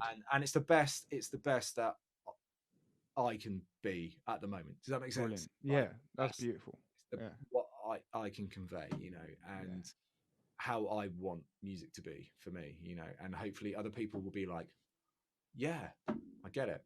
Or they might not, Who knows? That's but sick, man. I'm really, really looking forward to it actually coming out in September, because the problem is we're hearing the mixes back in dribs and drabs because Mark's really busy, so we're doing it just in like these 3 singles, dribs and drabs, and then we're going to do the rest of the record. So it is what it is. We just got to go with that. I'm happy to do it because it sounds great, and yeah. So. Totally, man. And where can we find you with, if anyone doesn't know, you're now Boy George in Culture Club's guitar player. Oh yeah, you're in Culture Club, mate. Well, I'm not in Culture. I'm like the hired gun for it. That's pretty cool, man. Because like, dude, like the band. It's not like I'm in the pictures. Like, I'm not part of Culture Club. There is a band, Culture Club. It's just they. Which hat would you wear if you were? Which hat? I love George. Honestly, great guy. Like, he's brilliant. Absolutely brilliant guy. Do you reckon he'd come on here? Do you reckon he'd come on the Nikki Smash show? No, I don't know him that well. Like, I've got a relationship. I've got like Damn it, Drew. relationship with him, but I haven't got a person. It's like I don't know. I know what you mean. I think if I toured with him, I'll probably get to know him quite well and stuff. But he's a great guy. Just a lovely bloke. He's been in the industry for a long time. He's an icon of pop music, and God, yeah, been an absolute privilege to be even asked to play in that situation. And there's going to be a lot of touring with that at some point. In when it all again, as and when it all comes back, when the world starts spinning again. Yeah, and it's cool because it's a different type of touring. It's that kind of there's a bus. Everything's a jet. No, there is a jet. Yeah. Fuck, dude. And things like that, and touring American, something I've always wanted to do. That's great. That's great. On a different level, like in a, where it's like, oh wow, cool, like rather than like how you imagine it as a kid. This that kind of get thing, to achieve rather than the split of van as everyone gets the flu, and and sharing and you're stuck in Switzerland. You have to take B vitamin shots and vitamin C tablets in the morning on tour, and that they taste like arse. Eat healthily, try not to get too drunk, and sleep well. Don't get insomnia. So, but and then 3 in the morning you're at a service station. I'm not shunning that. It's part of the journey, mate. It's part of what it is. And I actually love all that stuff as much as I love all the other types. It all has its place. Yeah, great. It's just a bit. The older you get, the less. It's like. Just hurts a bit more physically. It just hurts a bit more. Back, man, back. Yeah, dude. Like I was saying, I've got RSI here. I've got a bloody thing on just to use a mouse. Couldn't even move a mouse the other day. It was awful. Oh mate, I've just bought a foam roller for my back because my posture's a bit like that, and that's why it's problems with my arm because it's all kind of connected. And can we go and do like loads of drugs or something and be cool? Do something like that. Not anymore, mate. I can barely have a beer. Dude, I get a couple of coffees and I'm like, oh, I've got a dicky ticker. Yeah, yeah, I'm like that now. Yeah, absolutely. Oh my god! Come on, let's wrap this up because I've got to go. Drew, thank you so much for your time, man. Hey, amazing. Thank you so much. I say thank you for your time, but chop it down. Fuck that. Every word is gold, my friend. This is people don't realize like we've become such good friends over the last couple. I've become amazing mates. I've never physically met you. That's the funny thing, right? Because of the world it's in and because of our touring schedules, we've become the bestest of friends and we've never met each other. Yeah. When we meet, I think we might cry and hug. Oh, God. Yeah, I don't even know what you smell like. Oh, man. I smell like, if you ask my wife, I smell like oud. I smell like a forest because I clean myself. I wash every day. Yeah, same here. I got a thing with that. And cedar oak or something, I think I'm more of like a vanilla guy. Yeah, that's all right. Yeah. That's okay. Maybe vanilla and oak. Like Old Spice, like. I'm like a pine forest, me. Oh, God damn, I can't. Well, that's it. We need to stop talking now. We'll stop there. We're talking shit now. Drew, thanks so much, man. Hey, thank you. We'll probably get another podcast in about 4 months anyway. Yeah, that'll be fine. Next week, same thing. Yeah, same thing. Yeah. See you later, Drew. Take it easy, man. See you, buddy. Bye.